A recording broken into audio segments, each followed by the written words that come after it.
solo que no me da la otra pantalla. Cuando estoy subiendo los archivos no me da la pantalla. Ya la activé. Jennifer, muy buenos días. Bueno, vamos a activar así el video y vamos a iniciar con nuestra superclase de ahora. A ver.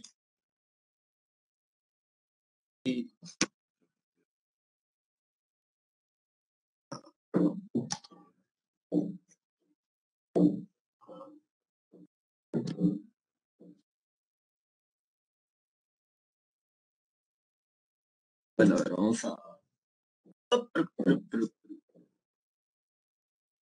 vez tampoco. Ay, espérense, saquen su separata y vamos a... Ya está. Bueno, entonces, muy buenos días una vez más con cada uno de ustedes. Espero que te haya ido bien el transcurso de esta semana, que hayas podido estar estudiando. Creo que te faltan 2 semanas para tu examen, ¿verdad? Que nada, ya sabes, tienes que estar concentrado y concentrada.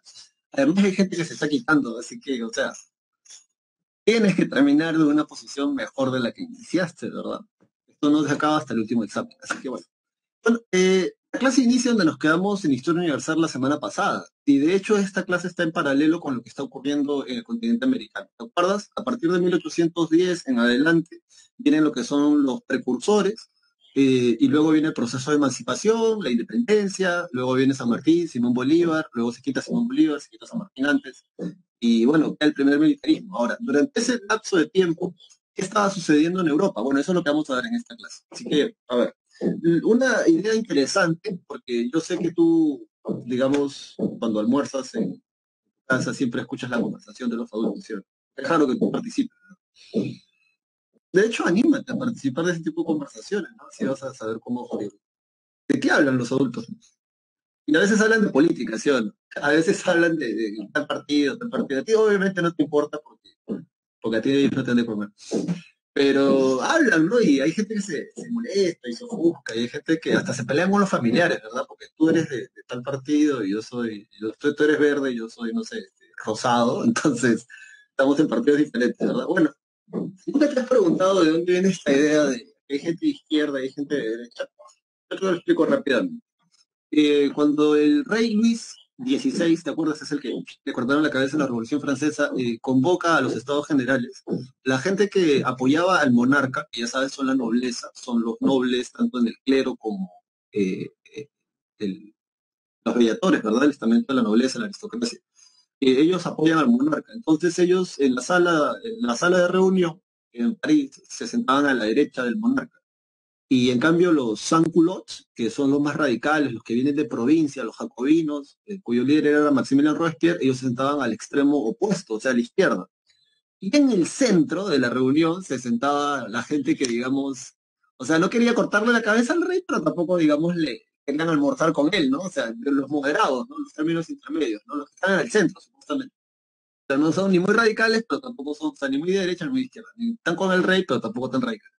Entonces, a partir de estos sucesos, ya para el siglo XIX, y bueno, no está de más volverlo a mencionar, porque yo sé que la memoria es frágil, pero a ver, siglo XIX, ya sabes, de 1800, y si no lo sabes, aprovecha, a 1899.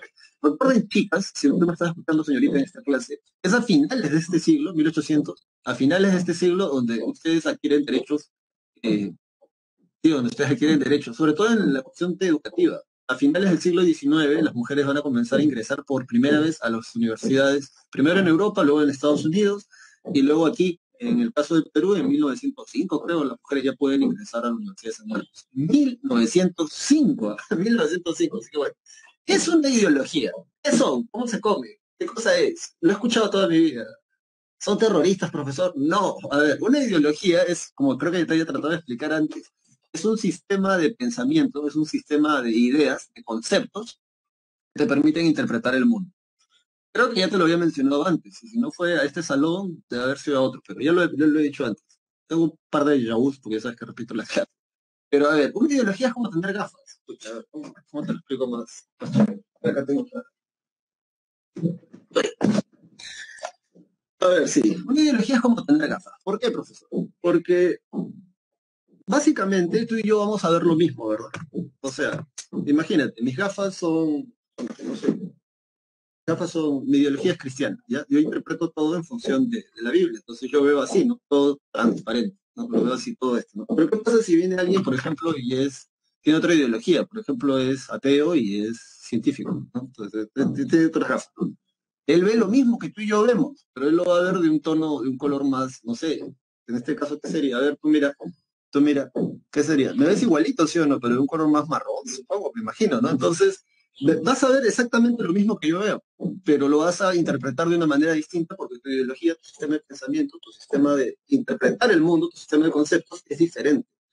A pesar de que tú y yo veamos lo mismo, vamos a interpretar los hechos de una manera distinta. Por esa razón también hay en las carreras profesionales, y si tú estás metido en esta onda de tu carrera, a la que estás postulando, debes de saber que hay escuelas, ¿no? O sea, hay ramas para poder solucionar ciertos problemas. En psicología se ve eso clarito, ¿no? Está la psicología gestal, la psicología cognitivo-conductual, está el psicoanálisis, ¿no? Entonces, tienes un problema, tienes un trauma, bueno, puedes escoger, ¿no? Entonces, más o menos viene por ahí la idea. Ahora, ¿qué rayos tiene que ver esto con nuestra clase? En el siglo XIX aparecen 5 grandes corrientes ideológicas, por así decirlo, porque luego se van a subdividir. Pero básicamente aparecen 5 grandes corrientes ideológicas. Ya se habían gestado, de hecho, a finales del siglo anterior, o sea, el siglo de las luces, la Ilustración, ¿te acuerdas? La Revolución Francesa. Y la primera ideología de la que tú no te debes olvidar que se gesta a finales del siglo XVIII es esta, ¿no? Ahora vamos a subrayarla acá. Pero acá hay un texto que tú ya, si quieres, después lo lees. Pero, ¿dónde está? Aquí está. Los liberales, ¿no? Frédéric Bastiat, ¿no? Es uno de los representantes del liberalismo. Y el liberalismo es una de las ideologías que se va a gestar a finales del siglo XVIII, ¿verdad? De la Revolución Francesa. Acuérdate que los liberales, y eso es lo que vamos a ver ahora, cómo es que surgen cada una de estas ideologías y qué proponen estas ideologías para darle soluciones a los problemas de su tiempo. Entonces aquí tenemos a gente justamente que se ubica a la derecha y gente a la izquierda, ¿no? Eso no es casual tampoco. Bueno, entonces, a ver, en esta clase vas a aprender eso. Gente de derecha, gente de izquierda. ¿Cómo es? ¿Cómo se come? ¿Por qué se dicen así? Ya te expliqué la primera razón de por qué. Ahora, los que están a la derecha, en teoría, son aquellos que están siempre a favor del gobierno. Son aquellos que están en este caso, digamos, para que me entiendas, con el presidente, porque ahorita sabemos. Y los que son oposición, vendrían, entre comillas, salvando muchas distancias, a estar, digamos, en el extremo opuesto, o sea, a la izquierda.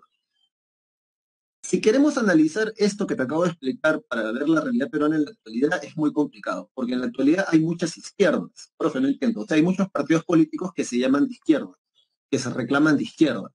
Y cada uno de esos partidos políticos que se reclaman de izquierda, en teoría, vienen de uno de estos tipos. Sí, sí, sí, porque ellos son los padres de sus corrientes también ideológicas de izquierda. Entonces, los que están a los extremos son los más radicales. Bien, los que están más cerca al centro son los más moderados y los que están cerca a los extremos son radicales, pero no tanto como los que están a los extremos. Profe, no entiendo. ¿Cómo es este chip? Ya mira. Primero están los nacionalistas. Un representante del nacionalismo, Giuseppe Mazzini. Profe, ¿por qué Giuseppe Mazzini es representante del nacionalismo italiano? Sí, porque los italianos no se van a unificar, y mira, acá está, ¿no? Unificación italiana, pero vamos a agrandar esto porque si no, no se nota. A ver, la unificación italiana se va a dar en 1856-62, entre esos años, entre el 56 y el 62. Más probablemente en 1854-52. Eh, los italianos celebran su independencia desde allí, su independencia, que de hecho no es tanta independencia, de hecho es más bien una unificación. Giuseppe Mazzini es el tipo que se le ocurrió unificar todos los condados, ducados que había en lo que tú y yo conocemos en la actualidad como Italia. Por eso a él se le considera como padre de la unificación italiana. Nacionalistas. Estos locos, los nacionalistas, los más extremos, vamos a tener, por ejemplo, Benito Mussolini para el siglo XX y Adolf Hitler, porque ellos son de extrema derecha, son radicales de extrema derecha, están dispuestos a matarte con tal de implantarte tu sistema de pensamiento, a ti o al resto, ¿no? Entonces son de extrema derecha. Profe, ¿y también hay gente de extrema derecha e izquierda? Claro que sí. Por ejemplo, tenemos acá, estos en el siglo XIX se encuentran a la extrema derecha, a la extrema izquierda. ¿Por qué? Porque, bueno, de hecho vamos a poner estos con azul, creo que son colores más representativos de esta gente. A ver, en azul, acá los de derecha, sí, yo soy Mazzini, y en rojo como la sangre que corre por tus venas, Mikhail Bakunin, loco, lo que quiere ser un revolucionario, no sin causa, porque revolucionario sin causa cualquiera es, o sea, a tu edad, eres adolescente, tienes entre 14, 15 a 20, 21 años, Todos son rebeldes a pedal. Eres incomprendido, sientes que nadie te para bola, sientes que nadie te entiende, eso es lo más normal del planeta. Pero ser un rebelde con causa, eso es otra cosa. Y ya tener una causa para ser rebelde, eso es una cosa muy poderosa. Lo normal es que seas rebelde en la adolescencia, eso te lo explican en el colegio, ¿verdad? Cambios hormonales, todo lo demás, ¿no? Pero Mikhail Bakunin, él es el padre del anarquismo, o considerado uno de los padres del anarquismo. El tipo va a decir que ninguno de estos tipos, o sea, Karl Marx, Robert Owen, Metternich, Bastiat, representante de los liberales, Mazzini, representante de los nacionalistas, los anarquistas van a decir, ninguno de ellos tiene la razón, ¿no? El ser humano siempre vive oprimido bajo alguna forma de gobierno. Entonces lo que hay que hacer es acabar con esas instituciones que tratan de gobernar al ser humano. ¿Cómo? Sí, sí, el ejército, la iglesia y el Estado, van a decir los anarquistas, que la mejor forma de liberar al ser humano es educándolo, es haciendo que se instruya, que se ilustre, y así va a romper las cadenas de la ignorancia y se va a liberar. Por lo tanto, el ser humano debe de acabar con cualquier forma de gobierno. Eso van a proponer los anarquistas. Son más radicales que estos, ¿ah? Y en la actualidad se supone, en teoría, y lo voy a decir así muy claramente, que Sendero Luminoso, el MRTA, se supone que ellos habían leído a este tipo, a Karl Marx, ¿no? Que bueno, y tratando de poner su manera de pensar, su ideología terrorista, entonces no, hicieron una guerra cabra, estalló una guerra civil. Pero este es más radical, aunque no lo creas, porque este dice, no, ninguna forma de gobierno. Estos son los anarquistas y eso es más o menos lo que vamos a ver ahora. Por eso este se encuentra en la extrema izquierda, a pesar de que estos también son, ellos creen en la lucha armada, ¿eh? Karl Marx cree en la violencia histórica. Karl Marx va a decir, estudiando historia, que, que algo que prueba la historia es que si la gente no sale a protestar por sus derechos, nadie te lo va a dar. Y eso es cierto, eso se ve desde la época de los romanos. ¿Te acuerdas de la ley de las 12 tablas? ¿Por qué fue? ¿Por qué se dio la ley de las 12 tablas? ¿Alguno de ustedes se acuerda de esas preguntas así que salen así durante la clase? Así? ¿Se acuerdan ustedes por qué se dio farándula? Dice Jennifer Yvette Marengo Sáenz. Sáenz es el apellido de una de las amantes de Simón Bolívar. ¿Sabían eso? Manuelita Sáenz se llamaba, quiteña. Era full, murió en el puerto de Paita de fiebre amarilla o peste, creo, una vaina así. Quemaron todas las cartas que ella tenía de Simón Bolívar. Los plebeyos luchan, muy bien, a ver, Jennifer y Ivette dice, profe, los plebeyos, Omar también ha contestado, Omar, bien, Omar. ¿Qué dice Omar? Dice, se fueron al monte de los plebeyos, profe. Jennifer dice los plebeyos, sí, sí, los plebeyos. ¿Qué hicieron los plebeyos? Se fueron al monte, dejaron Roma, ¿sí o no? Nicole Altamirano Ruiz dice, plebeyos luchan, profesor. Sí, claro que sí. Ahora, ¿pero qué consiguieron con esa lucha? ¿Qué consiguieron con esa protesta? ¿Fue que no consiguieron nada? No, eso es una cosa histórica, loco, loca. Más de 2000 años después seguimos estudiando ese suceso. Igualdad jurídica, muy bien, Omar. La ley de las 12 tablas, ¿no? Igualdad, muy bien. Natalia, ¿no? Plebeyos luchan para tener la igualdad, sí, igualdad jurídica entre patricios y plebeyos. Ley de las 12 tablas. Muy bien, esa gente está encaminada a su objetivo, ¿no? Igualdad jurídica, profe, dice Xiomara, sí, claro que sí. Johan Egovial, no, Eguavil, ¿no? ¿Cómo se pronuncia ese? Plebeyos y patricios, igualdad jurídica, muy bien. Entonces sí, ¿ves? Entonces Marx va a decir eso, ¿no? Marx va a decir, mira, loco, loca. Cada vez que ha habido un cambio social, o sea, cada vez que las estructuras sociales se han movido, donde los dominados ya no dominan tanto y donde los dominadores ya no gobiernan con mano tan dura a los dominados, porque los dominados van a tratar de quitarles el poder, ¿no? Y en eso es lo que Marx llama la lucha de clases. Siempre hay gente arriba, siempre hay gente abajo, entonces siempre hay una lucha entre esos, ¿no? Siempre hay lucha entre la gente que domina, siempre hay lucha entre la gente que está abajo. Y eso es el cambio social, el cambio histórico. Pero bueno, cada una de esas cosas las vamos a ver ahora así de detalle, porque básicamente esto fue la introducción. Sí, porque, o sea, ideología, ¿no? No vale la pena mencionártelo. Entonces ahora vámonos para acá. Robert Owen, por cierto, también es socialista utópico. Karl Marx es socialista científico. Von Clement Metternich es conservador. Acuérdate que ellos quieren conservar la estructura social, el sistema económico y político, el absolutismo, por eso se llaman conservadores. Frederick Bastiat es liberal y Giuseppe Mazzini, junto con Fichte, alemán, padres del nacionalismo alemán. Bueno, vamos a la página número 2. Omar Guerra dice, luego los hermanos Graco, profe. Sí, los hermanos Graco, ¿no? Los tribunos de la plebe, ¿no? Los que defendían los derechos de la plebe. Bueno, ya, vámonos para acá. Vamos a achicar esto para que ustedes vean. Pero otra vez tenemos la misma idea, ¿no? Gente a la derecha, gente a la izquierda. Aquí tenemos a la derecha. Tenemos a los liberales, nacionalistas y a los conservadores. De la izquierda tenemos a los socialistas y a los anarquistas. Pero ojo, mucho cuidado. Los socialistas se van a dividir en dos. O al menos así apréndelo para la pared. Porque ya si te vas a una academia o si vas a la universidad, ahí hay talleres y te van a enseñar toda la historia de la izquierda. Y hay gente que todavía le tiene fe a esa ideología. Particularmente, pues, no sé, ¿no? A mí la más chévere me parece la ideología liberal. ¿Por qué? Ya te lo voy a explicar en un momento. De hecho, ahora te lo voy a explicar. A ver, liberal, libre, libertad. ¿Qué cosas quieren? ¿Cómo se come? ¿Cómo se vive eso, profesor? Por qué usted dice que esa ideología es chévere y las otras, bueno, no sé? Bueno, al menos la bien aplicada, porque ojo, voy a decir una cosa y mira que esto se está grabando. Mario Vargas Llosa, que a ti te puede gustar o no, ya sabes, premio Nobel de Literatura, San Marquino, escribió La ciudad de los perros, eh, sí, ¿no? Ah, El sueño del Celta, La guerra de los mundos, El pez en el agua, etcétera, ¿no? Candidato presidencial junto con Alberto Fujimori en los 90. Mario Vargas Llosa dice o sea, no, no, sí, claro, que él es el único liberal convicto y confeso. Porque en el Perú realmente no hay liberales. Y tú dirás, ¿cómo, profesor? Pero hay mucha gente de derecha en el Perú. Pero ahí se estaba explicando, pues, no sé, que haya gente de derecha no significa que sean liberales. Porque realmente para que tú seas liberal tienes que cumplir dos requisitos básicos para que seas liberal. El primer requisito para que seas liberal es que seas tolerante. ¿Cómo, profesor? Sí, tolerante. Por ejemplo, esa gente que se está, dos hombres, dos mujeres del mismo sexo, se están besando en la calle y a ti te parece que hay que echarles agua caliente. O sea, ya no puedes ser liberal porque no eres tolerante. Porque ¿qué cosa dice la ley, la constitución? Porque recuerda que el liberalismo surge por el siglo XVIII.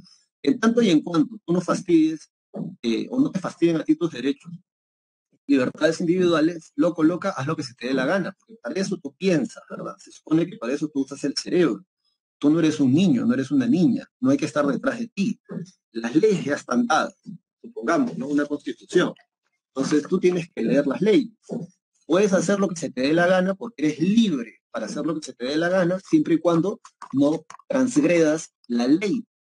Después de eso, loco, loca, haz lo que se te dé la gana. Entonces, una prueba muy sencilla para saber si puedes ser liberal o no son justamente estos ejemplos, ¿no?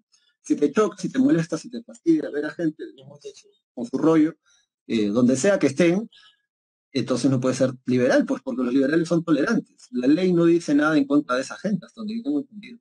Por ejemplo, matrimonio del mismo sexo. Ya, si te molesta, no puede ser liberal. Aborto, también es otro rollo. Siempre he pensado que son las mujeres las que deberían de opinar por eso, porque varón, o sea, por mucho que te instruyas en la materia, o yo me instruya en la materia, o sea, a mí me pueden meter preso, me pueden violar 10 reclusos y yo no voy a quedar embarazado. Cuando se habla del tema de violación aquí es por una cuestión muy, muy interesante que tiene que ver con la demanda, ¿no? No me vas a dejar mentir. Tú cuando sales al centro de Lima o cuando salías antes, ¿qué cosa se veía? Cerca de San Marcos, inclusive, en el centro de Lima o en la mayoría de los mercados de los distritos. Puedes ver en los postes o en el piso, ¿qué cosa ves? Atraso menstrual, ¿no? Y el atraso menstrual, ¿qué cosa es? Un eufemismo para decir, acá te podemos hacer un aborto clandestino, porque la ley peruana no garantiza eso. Entonces la gente un poco más instruida en este tema dicen, bueno, si todos somos iguales ante la ley, debería que, al margen de tu creencia religiosa, porque o sea, tú tienes todo el derecho de tener tu propia fe, y si tú crees que la gente que aborta es pecador y se va a ir al infierno, ese es tu rollo, loco. Pero la Constitución debe ser una carta hecha en función de gente que no profese una religión, sino gente que a través de un mismo sistema de pensamiento, no importa tu fe, tu sexo, tu orientación sexual, todos podamos ser iguales ante la ley. Y eso se va a cumplir. El detalle está que en países como el nuestro esto obviamente es letra muerta, ¿no? Porque si tienes un poco de dinero, poder político, poder económico, puedes salir libre. Y yo no estoy mintiendo, eso se ve en las noticias, eso se ve en el periódico, en la prensa, ¿no? De los más altos cargos políticos hasta los más choros más comunes, ¿no? Estos choros que te asaltan una tienda, una pollería, a veces son gente que tiene 10 denuncias y han salido 2, 3 veces presos, ¿no? ¿Por qué salen? ¿No? Otro caso que de repente tiene que ver también con el liberalismo es que un liberal convicto y confeso apoya, por eso bueno, apoya el matrimonio entre la gente del mismo sexo. O sea, o al menos está de acuerdo. ¿Por qué? Porque no lo ven desde un punto de vista religioso, sino desde un punto de vista de un contrato entre dos personas. Profesor, no entiendo. Por ejemplo, imagínate, ¿no?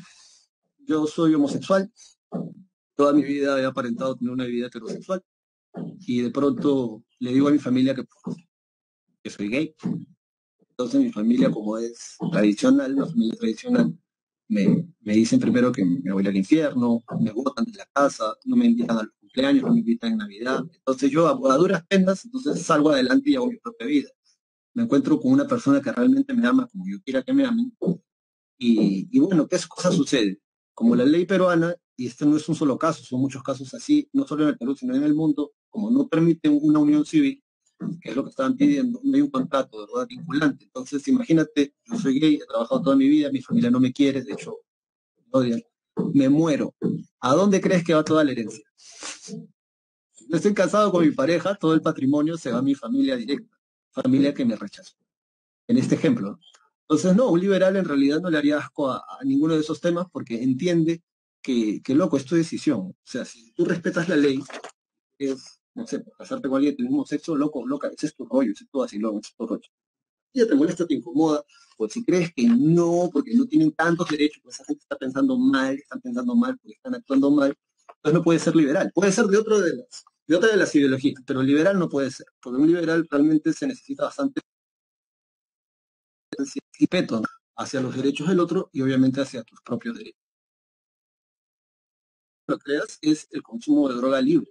Tú dirás, ¿cómo, profe? Sí, los liberales dicen se gasta más dinero combatiendo el narcotráfico que apoyando a la gente que es adicta. Y eso no es broma, no es chiste, puedes buscar la información y es verdad, se gasta creo que 5 o 10 veces más dinero combatiendo el narcotráfico que apoyando a la gente que ya tiene la adicción.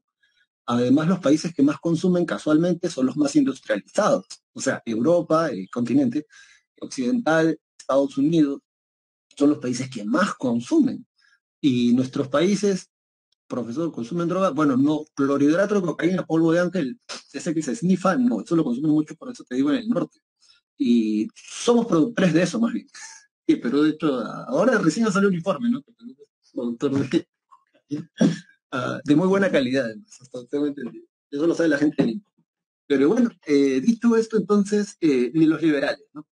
¿Qué más van a defender ellos? Y ahora sí, esto sí tiene que ver con la clase, porque esto tenía que ver más bien con una cosa que en el futuro tú te vas a definir o te van a definir a ti a una de estas ideologías cuando ingreses a San Marcos.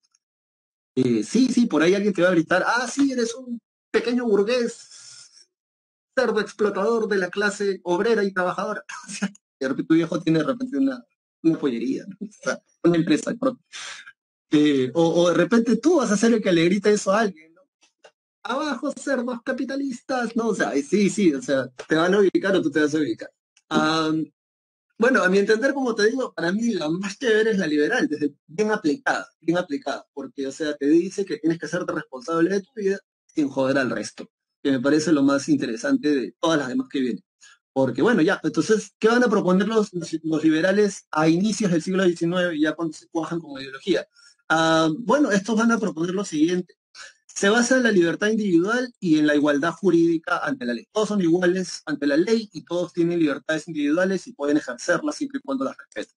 Luego de esto, acuérdate de Rousseau, el poder emana del pueblo, tiene que haber una división e independencia de los poderes, ejecutivo, legislativo y judicial, y además debe haber un respeto a la propiedad privada. Esta idea del respeto a la propiedad privada es muy, pero muy importante, porque acuérdate que los burgueses son dueños de empresas, son dueños de fábricas, de talleres.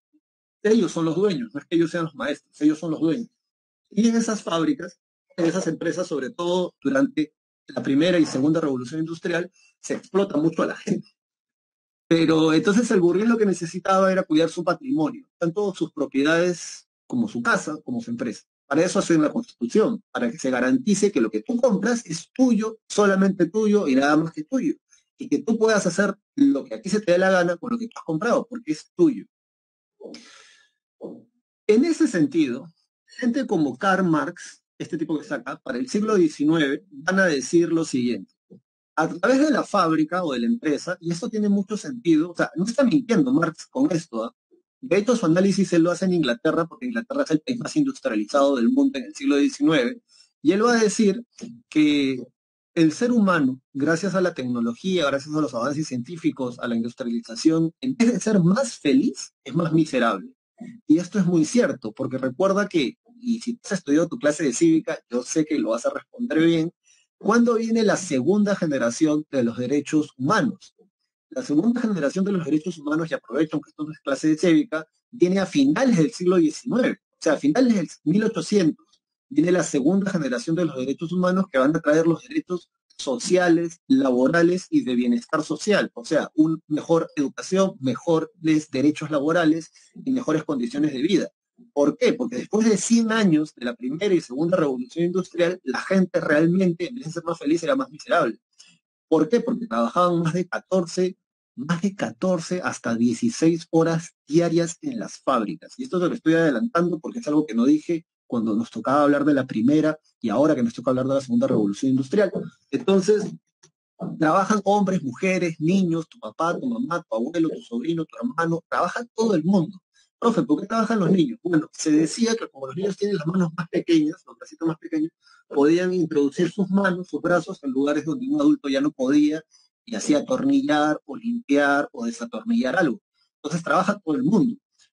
Como no hay derechos laborales, ah, no tienes un día de descanso, no tienes seguro, no tienes gratis, no tienes pago, no tienes paletón, no tienes aguinaldo, no tienes, o sea, no tienes los derechos que ahora de repente alguno de tus familiares sí gozará si está trabajando en una empresa formal. La gente va a empezar a protestar, ¿no? Por eso van a empezar a protestar y se va a dar esta segunda generación de los derechos laborales. Ahora, ¿qué rayos tiene que ver eso de la propiedad privada con esto que te estoy hablando de la queja de Marx y todo esto? Bueno, que Marx va a decir que la fábrica, que es la propiedad privada del burgués, es el medio, es la forma mediante la cual se explota al trabajador. Entonces lo que hay que hacer, van a decir los socialistas, mira acá, van a defender ellos la propiedad colectiva, pero mucho cuidado porque aquí hay gente que inclusive ya es profesor, ya son doctores y todavía no lo han entendido en San Marcos. Cuando Marx habla de la propiedad privada en el Capital, son 2 tomos de 500 páginas de este tamaño, yo no te voy a mentir, solo leí la introducción, pero al menos ahí tú entiendes que cuando Marx, como socialista científico, habla de la propiedad, hay que colectivizar la propiedad privada del burgués. No se refiere a tu auto, a tu casa, a tu esposo o a tu esposa, mi propiedad privada, como dice la canción, sino se refiere a la fábrica, que es el medio de explotación del trabajador, porque ahí sufre, trabaja más de 16 horas, de lunes a lunes, no tiene, entonces cuando ellos, los socialistas, dicen que hay que defender la propiedad colectiva, se refieren a que la fábrica, que es la forma mediante la cual se explota el trabajador, sea dada a los trabajadores, para que ellos mismos puedan organizar su horario de trabajo, su sueldo, etcétera, y así no ser tan explotados. Pero no se va a explotar a sí mismo, ¿verdad? Y en ese sentido, por eso son corrientes opuestas, ¿te das cuenta? Por eso hasta el día de hoy Estados Unidos es el cuco, ¿no? Del país, porque supuestamente Estados Unidos es el país representante del liberalismo, ¿sí o no? Y bueno, hasta antes de que terminara la Guerra Fría, la Unión Soviética, la Unión de Repúblicas Socialistas Soviéticas eran representantes del socialismo, pero no cualquier socialismo, ¿eh? El socialismo científico. Y ellos justamente lo que van a hacer es las pocas fábricas que tenía el Imperio Ruso, porque eran muy pocas en realidad, van a volver colectivas en función de la ideología de Marx. Y por eso hasta el día de hoy son opuestos, ¿ah? Por eso son un versus, ¿no? Se supone en teoría que bueno, en realidad aquí en el Perú no hay liberales, aquí lo que hay son neoliberales y solo en cuestiones económicas, porque en cuestiones políticas no hay liberales, ¿no? Hay neoliberales y esos neoliberales son más bien son por una cuestión económica, no política, no social. Pero bueno, entonces por esa razón en la actualidad la gente de derecha en este país, como dice César Gillibrand, la derecha bruta, ignorante y achorada, ah, le tiene una cosa muy, muy pendiente a la gente, entre comillas, que es de izquierda, porque ya sabes que aquí en el Perú también hay muchas izquierdas, no hay una sola izquierda, está Patria Roja, estaba la gente de Sendero, del MRTA, luego han aparecido nuevos grupos, ¿no? Movadef está hasta hace unos años mencionado también por ahí, y son ideologías, ¿no? Que justamente parten de la izquierda y que justamente por estos principios, como por ejemplo mira, la lucha de clases, va a decir Marx, ¿no? Explica el cambio histórico. Los socialistas científicos se van a diferenciar de los utópicos porque los socialistas científicos sí creen en la lucha armada. Ellos van a decir que para que haya un cambio social, o sea, por ejemplo, para que se dé una ley como la ley de las 12 tablas, no tienes que ir a protestar, tienes que luchar, tienes que defender, tienes que reclamar. Si es posible de una manera violenta, bueno, la historia demuestra que casi todo cambio social se ha dado con luchas violentas. Entonces eso es lo que va a decir Marx. Luego dice, el capital es una fase histórica, sí, porque Marx habla de que primero viene la sociedad primitiva, neolítico, acuérdate, no hay leyes, la gente se vuelve agricultora, tienes mucho espacio, la gente cultiva para la comunidad. Imagínate un ello, eso le llama Marx la sociedad primitiva. Luego viene la sociedad esclavista, imagínate el imperio egipcio, imagínate el imperio romano. ¿Por qué le dicen sociedad esclavista? Porque su modo de producción se basa gracias a la mano de obra esclava. Luego viene la sociedad feudal, donde Marx dice que el modo de producción de la sociedad feudal es gracias al control de la tierra junto con los siervos y campesinos, ¿no? Entonces, los señores feudales son dueños de la tierra, es lo que sirve para explotar y oprimir a la gente. Cuando llega el capitalismo, que es otra fase histórica, el burgués es dueño de la fábrica que sirve para explotar a la gente. Bueno, ¿cuál es la siguiente etapa? Van a decir ellos. Mira acá porque eso sí lo he preguntado, así que presta atención. La siguiente etapa va a venir a ser lo que se conoce como la fase socialista. Profesor, ¿y esa fase socialista en qué consiste? ¿Cómo es? Mira que esto ya ha preguntado la prensa, así que va de San Marcos también en general. Luego de esa fase capitalista que te está explicando, viene lo que se conoce como la dictadura del proletariado, que es la fase socialista. Profe, ¿qué es la dictadura del proletariado? Escúchame. Cuando, cuando los obreros de las fábricas toman conciencia de clase, o sea, cuando un obrero, cuando un trabajador de una fábrica reconoce que es explotado por el burgués, porque trabaja más de 14 horas diarias, no le dan gratis, no le dan panetón, no le dan descanso dominical, no tiene seguro médico, toma conciencia de clase y se vuelve proletario. Y hay gente que no entiende tampoco eso. Un proletario, según la ideología socialista marxista, es alguien que trabaja en una fábrica y que toma conciencia de clase. O sea, sabe que está en lo último de la pirámide social y que hay gente que está arriba, viviendo arriba, porque lo está explotando. Cuando tú tomas conciencia de eso, dice Marx, te vuelves un proletario, alguien que va a luchar por sus derechos y que va a tratar de eliminar la propiedad privada, o sea, la fábrica. Ese es el medio por el cual se explota el trabajo. Y bueno, una vez que los obreros han tomado las fábricas, viene la siguiente fase, que es donde se va a eliminar la propiedad privada. O sea, las fábricas ya no van a ser de una sola persona que explota el resto, ahora van a ser de los trabajadores. ¿Y cómo se le llama a esa fase? La fase comunista. Entonces, esto es sencillo. Cuando los proletarios toman el poder, eso es la fase socialista. Y cuando se elimina la propiedad privada, esa es la fase comunista. En teoría, debería de existir otra fase, pero ya eso ya es un rollo que ni la propia gente de la izquierda aquí entiende.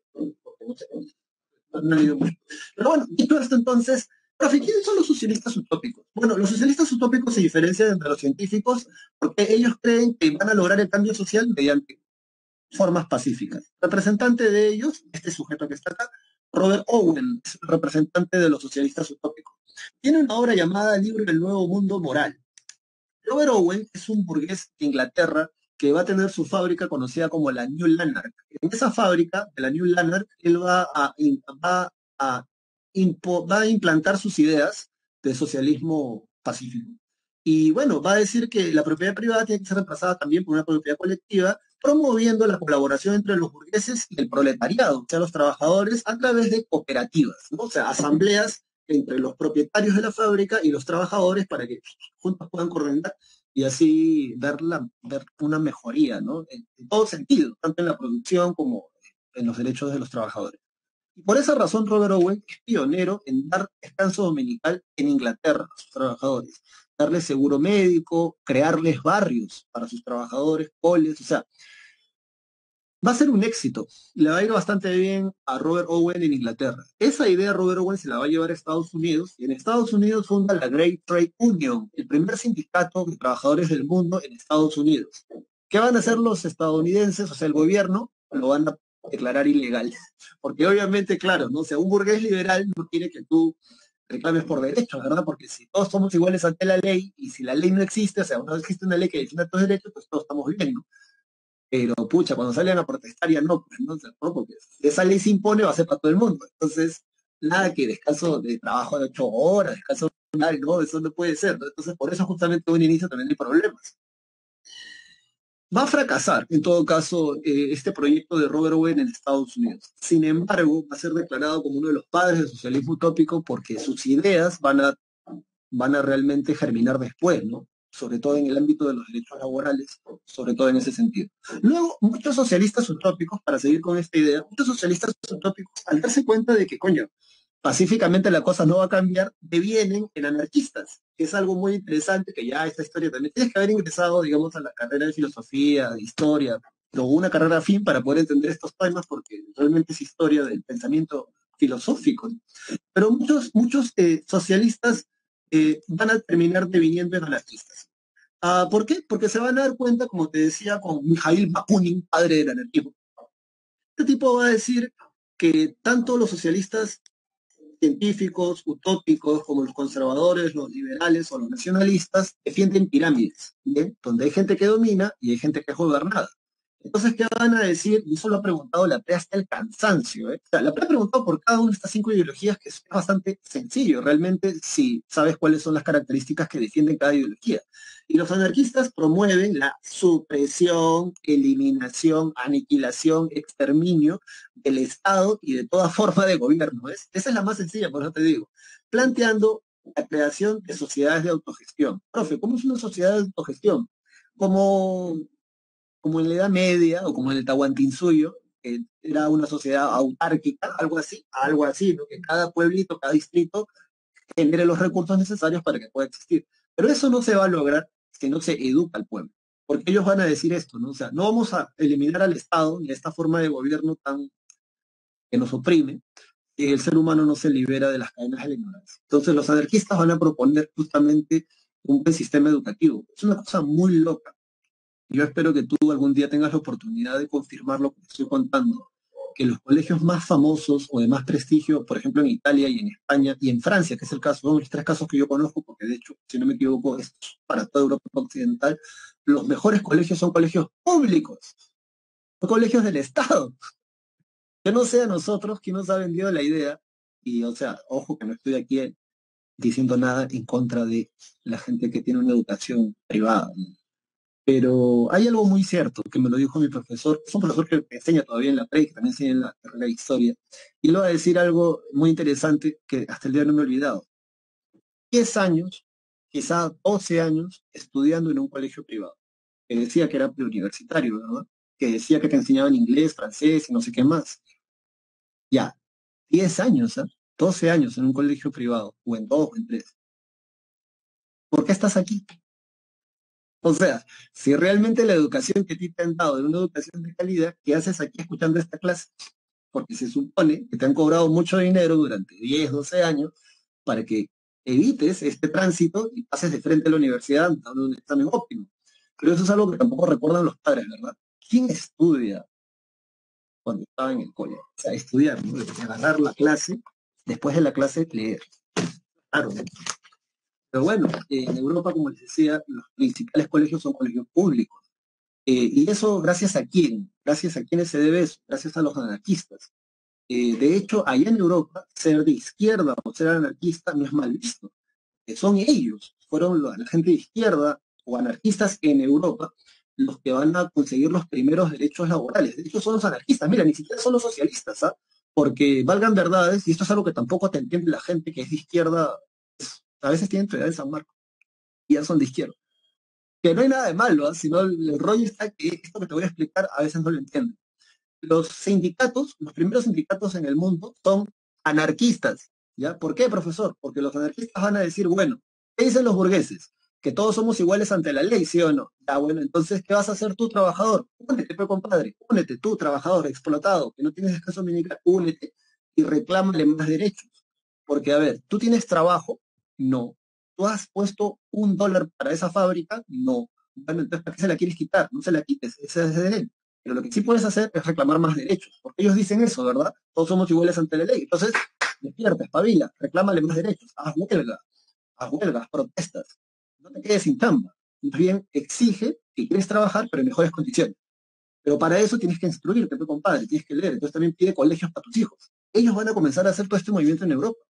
Acá, más bien, cuando llega el neoliberalismo, nos venden la idea de que si quieres encontrar un baño limpio, o si quieres que te atiendan bien en un restaurante, o si quieres recibir una educación de calidad, tienes que pagar. Cosa que la realidad te demuestra es una estafa. Porque no tiene que ver con una cuestión de que pagues más para que encuentres un baño limpio, un hospital con los implementos necesarios, o un colegio con una educación realmente de calidad, donde el profesor también se sienta a gusto de enseñar, porque ese es otro tema. Nadie le ha preguntado a los profesores cómo enseñan. se sienten a gusto. Eh, pero ¿y de dónde ellos obtienen todo eso? En Europa, de la corriente anarquista. Y es por eso que también pagan tantos impuestos, ¿ah? Lo que te decía en la clase la semana pasada. En cambio, acá no, ¿no? Acá nos quieren vender esta falsa idea de que pagando más puedes tratarte mejor, o sea que es falso, porque no se trata de dinero, joven señorita, se trata de educación, se trata de cultura.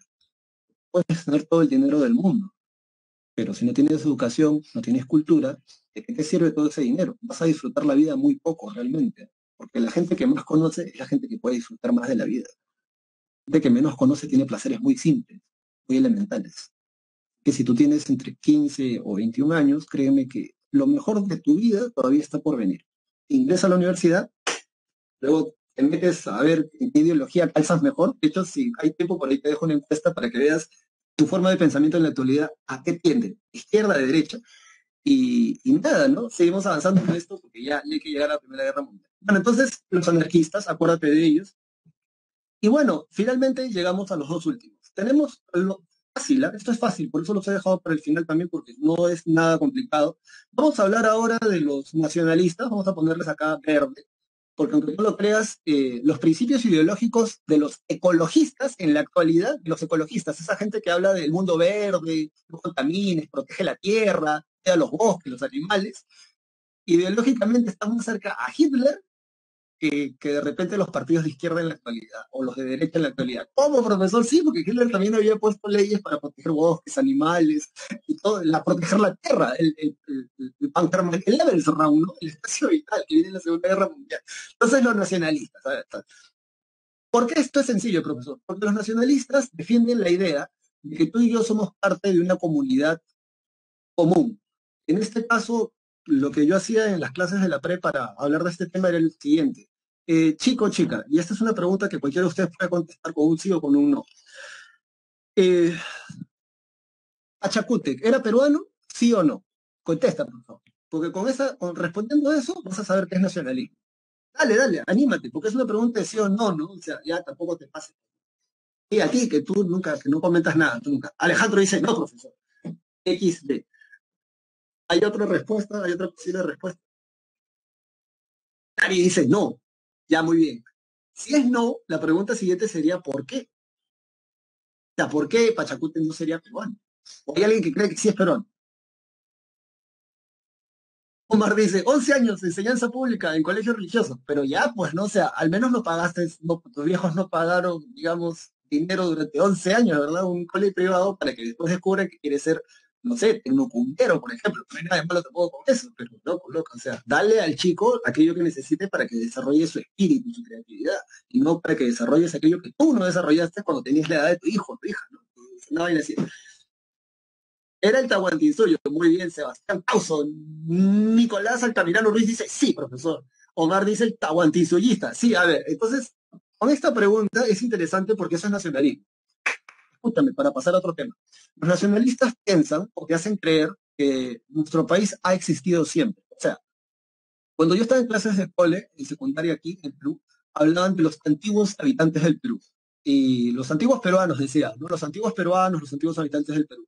Pero, valgan verdades, si te pones a pensar un poco, el Perú como república existe desde 1821, 1824, como república, porque antes de eso era virreinato del Perú. La gente que nace dentro del virreinato del Perú no se considera peruano o peruana, que para ti o para mí es algo muy normal eso, ¿verdad? Pero no, la gente que nace en el virreinato del Perú se considera súbdito del rey de España, sirviente del rey de España. Y la gente que nace en el Tahuantinsuyo se cree súbdito del Zapa Inca, no, porque cada uno tiene su propio pueblito, vive en sus propios lugares, es un castigo más bien si te mandan a otro lugar a vivir, o si te lo piden de favor, pero el caso es que cada uno sabe dónde vive, cada uno sabe dónde está, y son muy regionalistas en ese sentido. En cambio, esta idea de que tú y yo somos parte de esta comunidad llamada ser peruano, ser peruana, de este territorio llamado Perú, esa es una idea muy reciente, que casualmente, idea muy reciente, que nace, ¿cuándo nace eso? En el siglo XIX. ¿Y cuándo se va a independizar Perú? En el siglo XIX. Entonces, sí, los nacionalismos surgen en el siglo XIX.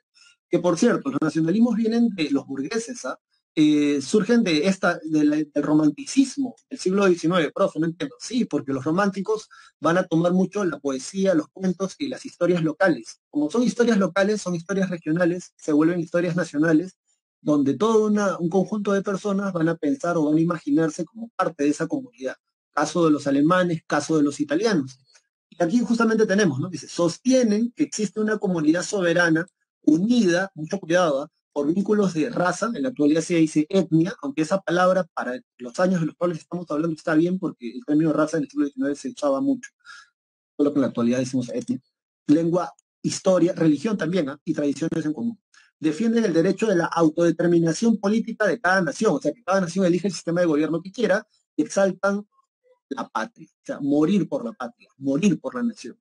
Los socialistas van a decir que los nacionalismos son una idea burguesa, para que el pueblo vaya a morir para pelearse por los recursos que quieren los burgueses para sus fábricas. Entonces, bueno, valgan verdades, honestamente, yo sé mi historia. Toda guerra es una guerra por recursos, ¿no? Es una guerra por plata o por posición, por poder económico y político. ¿Ya? Toda guerra es por eso, básicamente. Desde la guerra de Troya, que ya te he contado por qué muy probablemente se dio, hasta esto que estamos viendo ahora, ¿no? Entonces sí, pues sí.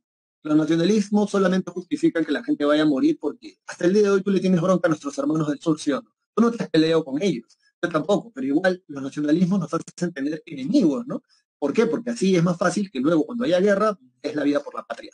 Entonces, bueno, luego tenemos a nuestros amigos los conservadores. ¿De qué color los podemos poner a ellos? Vamos a poner el color así, al color de la, violeta, ¿no? O morado, morado, el color de la realeza en los tiempos de los romanos. Azul, morado, rojo, escarlata.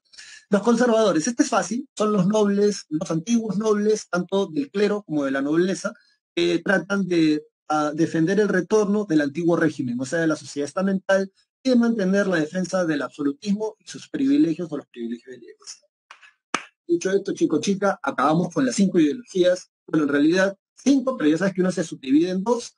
Y nada, hasta aquí, hasta este momento, porque mira, 1 hora de clase prácticamente, ¿ah? Para hablarte de esto, pero yo sé que después de esta clase vas a tener una idea más clara en el futuro, porque cuando se habla de gente de derecha o de izquierda, eso es un tema de todos los días, ¿sí o no? Periódico, prensa, radio, por ahí escuchas a alguien hablando de esto. Entonces, ya ahora ya puedes tener una idea más clara de esta situación. ¿Hasta aquí hay alguna pregunta? Porque vamos a pasar ahora inmediatamente a otro tema y de ahí nos vamos hasta Primera Guerra Mundial. Que bueno, sí, pues no, una media hora al menos por Primera Guerra Mundial si queremos contarlo bonito. Si no, pucha, no vamos a... Ah, ninguna pregunta, la una, a los dos. Tuto Chiaro. Claro, profesor. Ya, entonces vámonos. Ya garabateé toda la hoja también. Ya vámonos entonces a la siguiente parte, ¿ya? Bien, a ver. Eh, Esto que tenemos acá son las revoluciones liberales, que también se llama así, ¿eh? Revoluciones burguesas del siglo XIX. Profe, no entiendo. Esto es fácil, ¿ah? Mira, esto es sencillo. Luego de que los franceses con Chaparrón Bonaparte, o sea, Napoleón, que no era chaparro en realidad, era de mi tamaño, yo mido 1,70 m. Si tú crees que la gente de 1,70 m es enana, coño, no sé, o sea, y la gente que mide 1,50 m son hobbits, o sea, ya ni siquiera son enanos. Pero ya bueno, la cosa es que Napoleón, lo que decían que Napoleón era enano fueron los ingleses, ¿ah? Era una forma de desprestigiarlo en ese momento. Y hasta el día de hoy, en la memoria popular, en el chisme popular, en el recuerdo popular, se creyó que el hombre era enano. Messi mide 1,72. Messi, y tú lo ves jugar con esa gente en la Eurocopa, ¿verdad? Y lo ves una pulga, ¿verdad? Claro, porque allá la gente más de 1,80 m, entonces se ve tanto. Ya bueno, luego de que Napoleón Bonaparte y todos los franceses, con la Revolución Francesa, expandieran las ideas de la Ilustración, ya sabes, égalité, liberté, fraternité, no sé, igualdad, libertad y fraternidad, en toda Europa, ya cuando entramos al siglo XIX, estas ideas ya han calado en la gente. O sea, la gente ya está diciendo, pucha, pero si los franceses han exigido una monarquía constitucional, y a mí me parece justo ese reclamo, porque yo me tengo que instalar aquí en España un gobierno absolutista. Y eso es lo que va a suceder. Van a estallar revoluciones liberales burguesas. Te tienes que aprender 3, nada más. La tercera es la que nos va a llevar al segundo imperio napoleónico. Profe, ¿hay segundo imperio napoleónico? Sí, hay segundo imperio napoleónico. Así que vamos a tratar de verlo esto muy rápido, dando los puntos necesarios para que tú puedas contestar bien una posible pregunta sobre estos temas. Y vamos a arrancar con el primero. A ver. Acá está. Son 3, acuérdate. Vamos a poner, yo aquí también tengo información. Ay, cónchale. Ya, acá está. Bien, a ver, ¿cuáles son las causas para estas revoluciones liberales burguesas? La primera causa es la política absolutista que va a implantar el Congreso de Viena. Acuérdate de von Clement Metternich, que es el ideólogo del Congreso de Viena. Los monarcas europeos mandan representantes para saber qué vamos a hacer después de Napoleón. ¿Y qué cosa decidieron hacer? Mantener las monarquías absolutistas formando un solo ejército. Entonces esa es la primera causa. La Santa Alianza, el Ejército Unido de las monarquías absolutistas. Luego otra causa es el descontento social, porque la gente ya no quería vivir en un poder absolutista, y además, la principal causa, que se difunden las ideas de la Ilustración luego de la Revolución Francesa de 1789. Entonces, la primera revolución que estalla es la Revolución de 1830. Esta revolución es conocida como las Ordenanzas de Saint-Cloud o la Revolución de las Tres Jornadas Gloriosas, porque duró 3 días, o la Revolución de Julio también es llamada. La revolución va a durar del 26 al 28 de julio. ¿Por qué se va a dar la revolución? Te lo cuento rápido. El Congreso de Viena pone el hermano del decapitado Luis XVI, que se corona como Luis XVIII. ¿Por qué Luis XVIII? Porque el heredero original era el sobrino de Luis XVIII, o sea, Luis XVII. Murió porque no quería comer y los revolucionarios franceses parece que tampoco les interesaba que el chico coma, así que el hombre se murió. 12 años tenía cuando se murió el heredero de Luis XVI. Entonces él no se va a poner Luis XVII, se va a poner Luis XVIII. En 1829-30 muere Luis XVIII y el que va a gobernar va a ser su hermano, que se va a coronar como Carlos X. Ahora, ¿qué ocurre con Carlos X? Si tú lees los libros de historia, a Carlos X lo van a describir como más absolutista que su propio hermano, era un monarca absolutista. O sea, más absolutista que el propio rey que ya había muerto. Lo que su hermano estaba tratando de hacer, o sea, Luis XVIII, era relajar un poco las leyes, que era lo que la gente quería. Por ejemplo, derecho a votar. Eh, Muere y lo que hace Carlos X es restringir el derecho al voto. Pero bueno, la historia vacía. Tienen lo que se conoce como las ordenanzas de San Cloud. Estas ordenanzas de San Cloud, ¿qué cosa van a establecer? Que es lo que ha preguntado la prensa San Marcos en el examen general. Establecieron la censura a la prensa, o sea, tienes prohibido rajar del rey, no puedes expresarte libremente. Es una idea, libertad, ¿verdad? Que viene de la Revolución Francesa, la libertad para poder decir lo que se te dé la regalada gana, siempre y cuando no amenazas a nadie de muerte. En Estados Unidos, por ejemplo, tú puedes decirle, esto no es broma, no es chiste, puedes decirle al presidente lo que se te dé la gana, en público, en directo, puedes meterle la madre, puedes maldecirlo. Pero lo único que no puedes hacer en público es amenazarlo de muerte.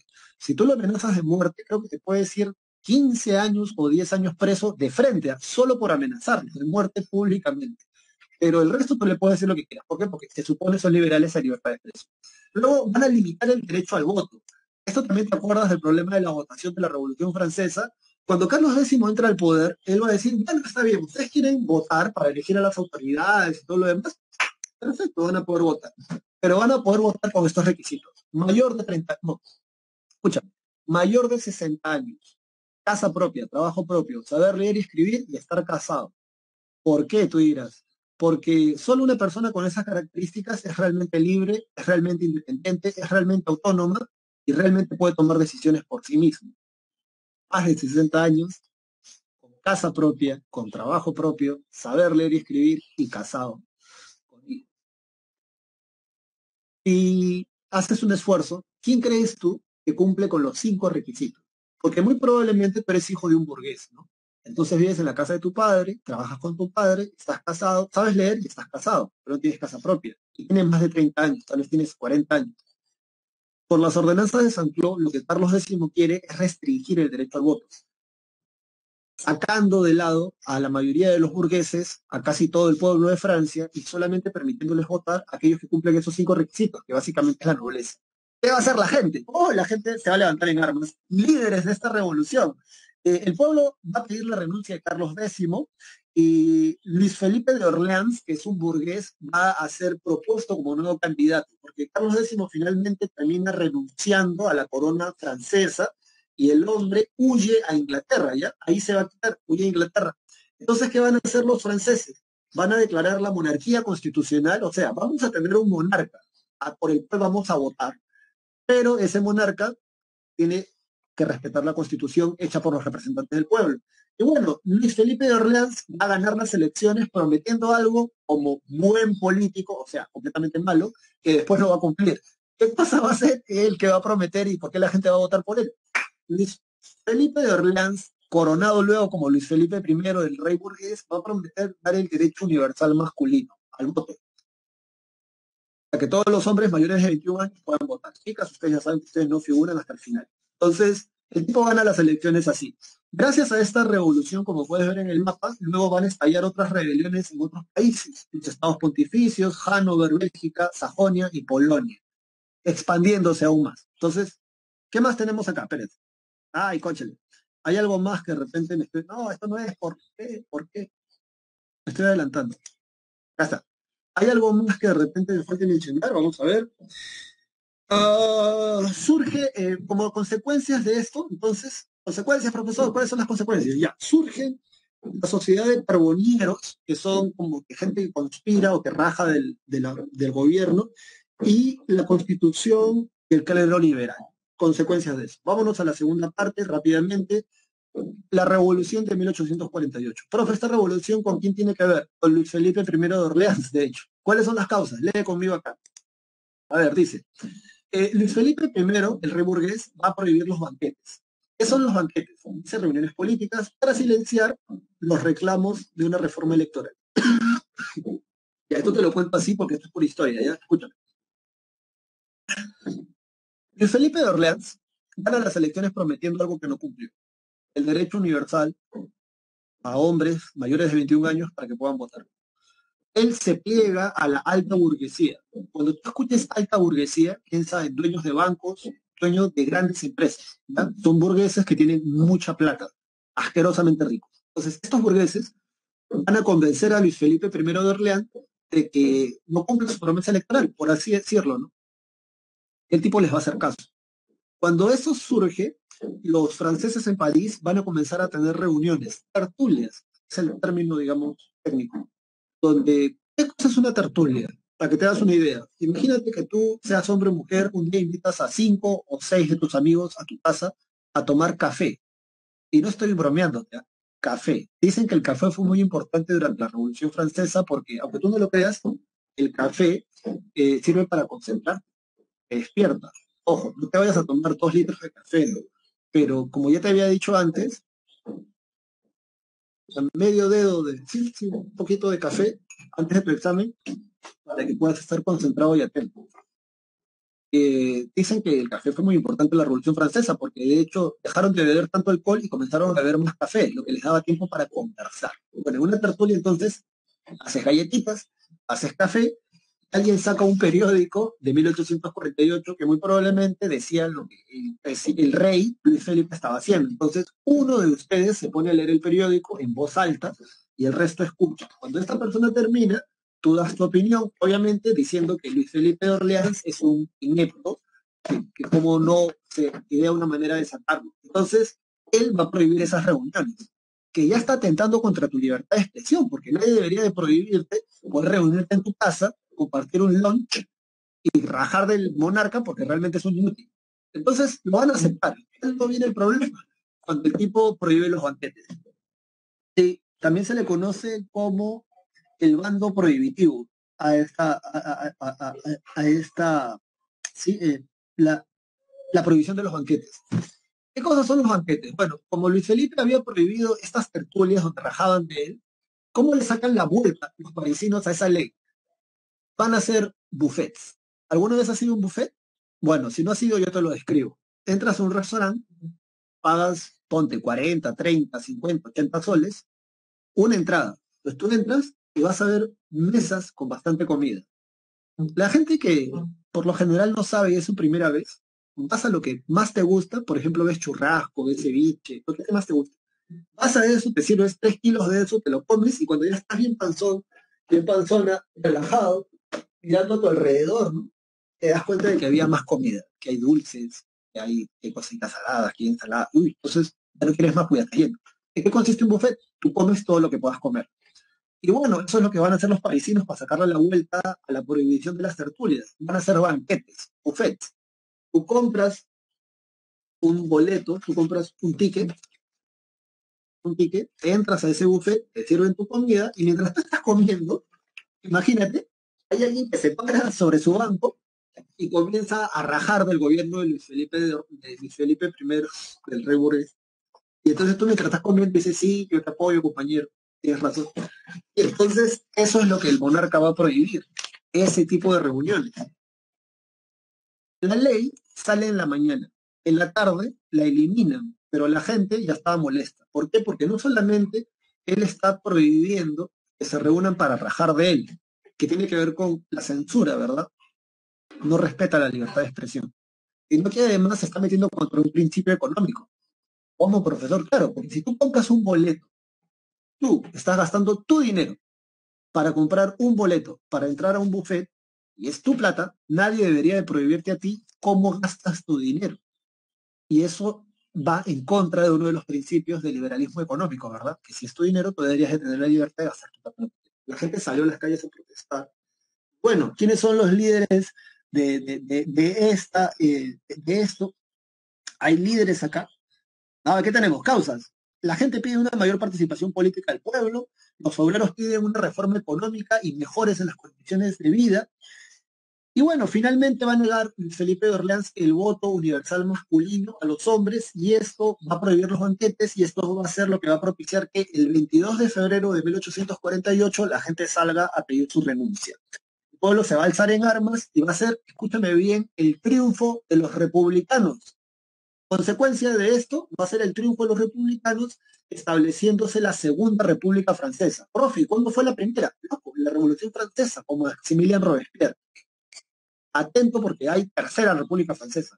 Luego se va a dar la caída de la monarquía constitucional y se va a producir, esto va a, bueno, esa medida, los banquetes va a producir esta revolución. Luego, ¿qué más tenemos por mencionar? Durante la Segunda República Francesa, la alta burguesía decía, coño, ¿a quién vamos a poner ahora como nuevo presidente para el pueblo de Francia? Y entonces ellos van a pensar, van a darse cuenta de que uno de los familiares de Napoleón todavía estaba vivo, un sobrino, Luis Bonaparte. Y entonces van a decirle, loco, no quiere ser candidato para las elecciones en Francia. El tipo, mire, tienen que entender lo siguiente, ¿ya? Napoleón Bonaparte para los franceses, históricamente hablando, es un superhéroe. No han ganado tantas guerras con Napoleón, si no fuera por Napoleón. Napoleón derrotó a 5 coaliciones. Entonces, cualquier cosa relacionada a él estaba bien tomada. Parece ser que el sobrino de Napoleón también tenía carisma, aunque no era tan buena estratega militar como el tío. El caso es que la gente vota por él como el nuevo monarca, como el nuevo presidente constitucional de Francia.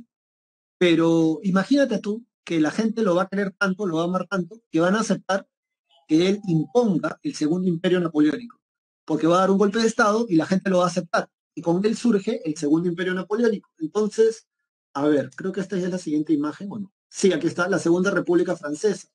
¿Qué dice acá? Subraya, por favor, porque la pre o San Marcos se pueden preguntar. Surge un gobierno provisional que va a convocar, en ese gobierno provisional, por cierto, es Alphonse Lamartine, el presidente de ese gobierno provisional.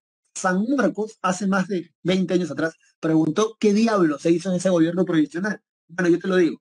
Se abolió la pena de muerte y la esclavitud en las colonias de Francia, con Alphonse Lamartine dentro de este gobierno provisional. ¿Qué más hizo? Va a convocar a las elecciones con sufragio universal masculino, mayores hombres de Francia mayores de 21 años, el que va a ser elegido es Luis Bonaparte. Bueno, posteriormente, como dice aquí, Luis Bonaparte establece el segundo imperio napoleónico, escríbelo por ahí, se declara como Napoleón III. Aquí tienes una fotografía de Napoleón III, el bigote estaba de moda, creo que hasta Piero la tenía un bigote así. Y bueno, acá tenemos a un liberal a su costado, Adolphe Thiers, dice presidente provisional, no de la segunda, ojo, no te equivoques, sino de la tercera República Francesa, luego de que los franceses son derrotados en la batalla de Sedan. A ver, mira, a mí San Marcos, a mí la PRE, no me pide que yo te explique esto. De hecho, si tú miras en tu separata, este tema no figura en tu separata, porque esta separata yo la hice hace 2 años atrás porque me la encargaron de hacer. Así que este material, digamos, lo he elaborado yo, que es diferente al que a ti te han entregado. Pero ¿por qué me interesa hablarte de la guerra franco-prusiana? Porque si yo no te hablo de la guerra franco-prusiana, tú no me vas a entender por qué rayos estalla la Primera Guerra Mundial. Así que ya nos estamos acercando allí, ya nos estamos acercando a la Primera Guerra Mundial, así que atento o atenta, porque esto me va a tomar como que 5 minutos, pero vale la pena porque sí vas a entender por qué surge la Primera Guerra Mundial. Entonces, a ver, hasta aquí ya hemos acabado con la clase y te doy las consecuencias de... No, no hay consecuencias. Sí, sí, sí. Durante el segundo imperio napoleónico, con Napoleón III, va a suceder algo muy interesante. Mira para acá, por favor, vamos a graficar a estos con rojo, ¿no? O con negro, sí, con rojo, con rojo. El Kaiser Guillermo II. Kaiser viene de la palabra César, ya, pero en latín derivado del ruso, o derivado del prusiano, perdón, que sale alemán, el germán. Guillermo I. Guillermo I Hohenzoller. Guillermo I era el emperador, era el rey de Prusia, ¿bien? Su primer ministro, conocido como la mano de hierro, es una pregunta también clásica en los exámenes generales de San Marcos, el premio no ha preguntado nunca por Otto von Bismarck, ya lo cuento. Otto von Bismarck, conocido como el canciller de hierro o la mano de hierro de Otto von Bismarck. Este sujeto, mira el gorro, gorro prusiano, que lo van a llevar después también el ejército chileno, en la guerra contra el Pacífico, va a tener el mismo casco porque recibieron instrucción militar de ellos. El punto es que Otto von Bismarck le va a decir a su rey, ¿no? Su majestad le va a decir, ¿qué le parece? Algo así, para resumirte la historia mucho, ¿ya? ¿Qué le parece si fundamos el segundo Reich? ¿Cómo? O sea, el segundo sacro imperio germánico. Ya sabes, el que se desapareció con las guerras napoleónicas, que existe desde la desintegración del imperio carolingio. Y entonces, obviamente, Guillermo le pregunta a su primer ministro y le dice, loco, ¿pero tú crees que podemos? Porque tenemos a Austria al este y tenemos a Francia, al segundo imperio napoleónico, al oeste. Entonces Otto von Bismarck le dice, Su Majestad, usted no se preocupe, yo me encargo de eso. Eso es lo que va a suceder. En realidad, Otto von Bismarck va a derrotar en la guerra, escúchame bien, austro-prusiana a Austria. Los va a derrotar y les va a quitar territorios, ¿bien? Les va a quitar territorios firmando la paz de Praga. Profe, no entiendo. Ya, a ver, vamos a ver, para que entiendas. Eso está acá, si no me equivoco. Más acá. Ay, cónchale. Más acá está. A ver si está más acá. Oh, no está. Acá está. A ver, Alemania, ¿no? Esta es Austria-Hungría. Alemania, cuando se va a constituir como país, le va a quitar primero todos estos territorios. A Francia le va a quitar estos territorios. Prusia, para que te das una idea, era esto nada más. Bien, Otto von Bismarck. Entonces, por eso es tan alucinante y tan interesante lo que Otto von Bismarck le va a plantear a su monarca, ¿no? Porque era una monarquía pequeña, pero tenían un alto grado de desarrollo industrial y armamentístico. Se habían dedicado a desarrollar estas dos cosas y de verdad que lo van a hacer bastante bien. Y bueno, van a derrotar entonces en la guerra, firman la paz de Praga y le quitan territorios a Austria. Entonces, por ahí cierran las fronteras. Luego se van contra Francia. Y así estalla la guerra franco-prusiana. La guerra franco-prusiana termina, como dice acá, con la batalla de Sedan el 2 de septiembre de 1870, donde Otto von Bismarck captura a Napoleón III, poniéndole fin al segundo imperio napoleónico, creándose el segundo Reich, perdón, porque el tercero es de Hitler, después de firmar el Tratado de Frankfurt dentro del Palacio de Versalles. Y es así como, proclamado como emperador alemán en 1871, donde se firma este tratado, Guillermo I Hohenzoller va a ser el primer emperador del segundo imperio germánico. Su nieto, o sea, el nieto de este sujeto, es el que se lleva al mundo a la Primera Guerra Mundial. Sí, sí, sí, sí. Entonces, ahí lo tenemos, ahí lo tienes. Ya. Dicho esto, entonces, ¿qué más podemos mencionar acá? A ver, eh, aquí está esto, por cierto, es un texto de Karl Marx, ¿eh? Y aquí él te va a decir una de las razones, o va a graficar los niños y las niñas en Inglaterra durante la Segunda Revolución Industrial, cómo trabajan las criaturas en ese tiempo. Y bueno, no es algo que tampoco te debe de sorprender desde el punto de vista emocional, porque aquí en el Perú tenemos, si es que tú no lo has hecho, alguna vez has trabajado de repente también, ¿no? Porque la necesidad es así, y el trabajo dignifica a la persona, por cierto. Entonces, aquí trabaja todo el mundo en esta época. Y es así como nos vamos a meter a la segunda revolución industrial antes de ya meternos a la Primera Guerra Mundial, que creo que es la cosa fuerte aquí. Segunda revolución industrial, aprovecha rápidamente. La primera, ya sabes, de una manera un poco torpe, tuvimos la primera revolución industrial. En todo caso, te doy el repaso. Recuerda, el mundo pasa de producir cosas a mano a producir cosas mediante la fuerza motriz, ¿verdad? Acuérdate de la máquina de vapor. Ya para la primera revolución industrial había desarrollado mucho lo que se conoce como la industria, ¿no?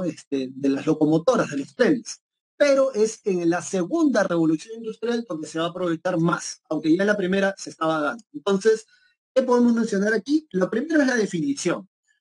Sí, lo primero es la definición. Así que, a ver, ¿qué cosa es la segunda revolución industrial o qué cosa te podrían preguntar? Déjame leer y después tú subrayas. Es la segunda etapa del proceso de industrialización, perdón, caracterizado por eso subraya, expansión del trabajo mecanizado a otros lugares de Europa.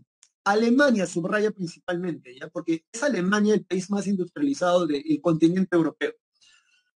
Profe, ¿por qué no subrayo Rusia e Italia a pesar de que aquí también están? Porque Rusia solo tiene una ciudad, de todo el imperio ruso, solo una ciudad, que creo que es San Petersburgo, y otra más, de todo el imperio ruso son industrializadas. Solo dos ciudades de todo ese territorio, loco, loca. No puedes decir que el país es industrializado solo porque tienen dos. Entonces, de hecho, tiene una industria muy pobre y eso lo vamos a confirmar cuando estalle la revolución bolchevique. Sí, sí, eso lo vamos a confirmar ahí. Luego, Estados Unidos. Cuando dicen Norteamérica, están diciendo Estados Unidos, aunque en ese tiempo le decían así. Y en el lejano oriente, Japón. Características. Bueno, lo primero que tú vas a escribir acá en características es lo siguiente. Escribe, escribe. Producción en masa de bienes de consumo. O sea, ¿alguna vez la PRE preguntó en qué momento de la historia se da la producción en masa de bienes de consumo? Y en las alternativas, acuérdate que ahora solo te ponen cuatro alternativas, figuraba primera revolución industrial, segunda revolución industrial. Entonces tú ya no vas a equivocarte, ¿verdad? Tú vas a poner como característica de la segunda revolución industrial, que es en este periodo donde se produce en masa bienes de consumo. Otra característica, si la primera revolución industrial se origina en Inglaterra, la segunda en Estados Unidos alrededor de 1850.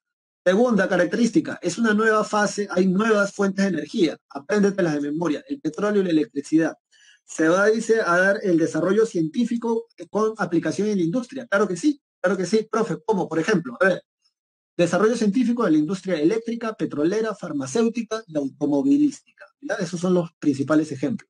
Luego, hegemonía económica, mira, de Estados Unidos y de Alemania. Sorpresa, el país que se lleva al mundo a la Primera Guerra Mundial y el país que ayuda a los aliados a ganar la Primera Guerra Mundial.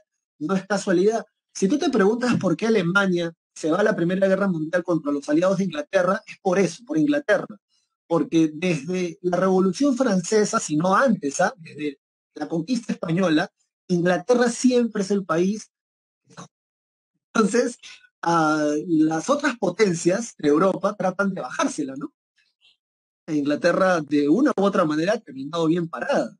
Bueno, tanto en la Primera como en la Segunda Guerra Mundial terminaron bien paradas por ellos y también por los soviéticos. No hay que olvidarnos de los soviéticos, sobre todo en la Segunda Guerra Mundial.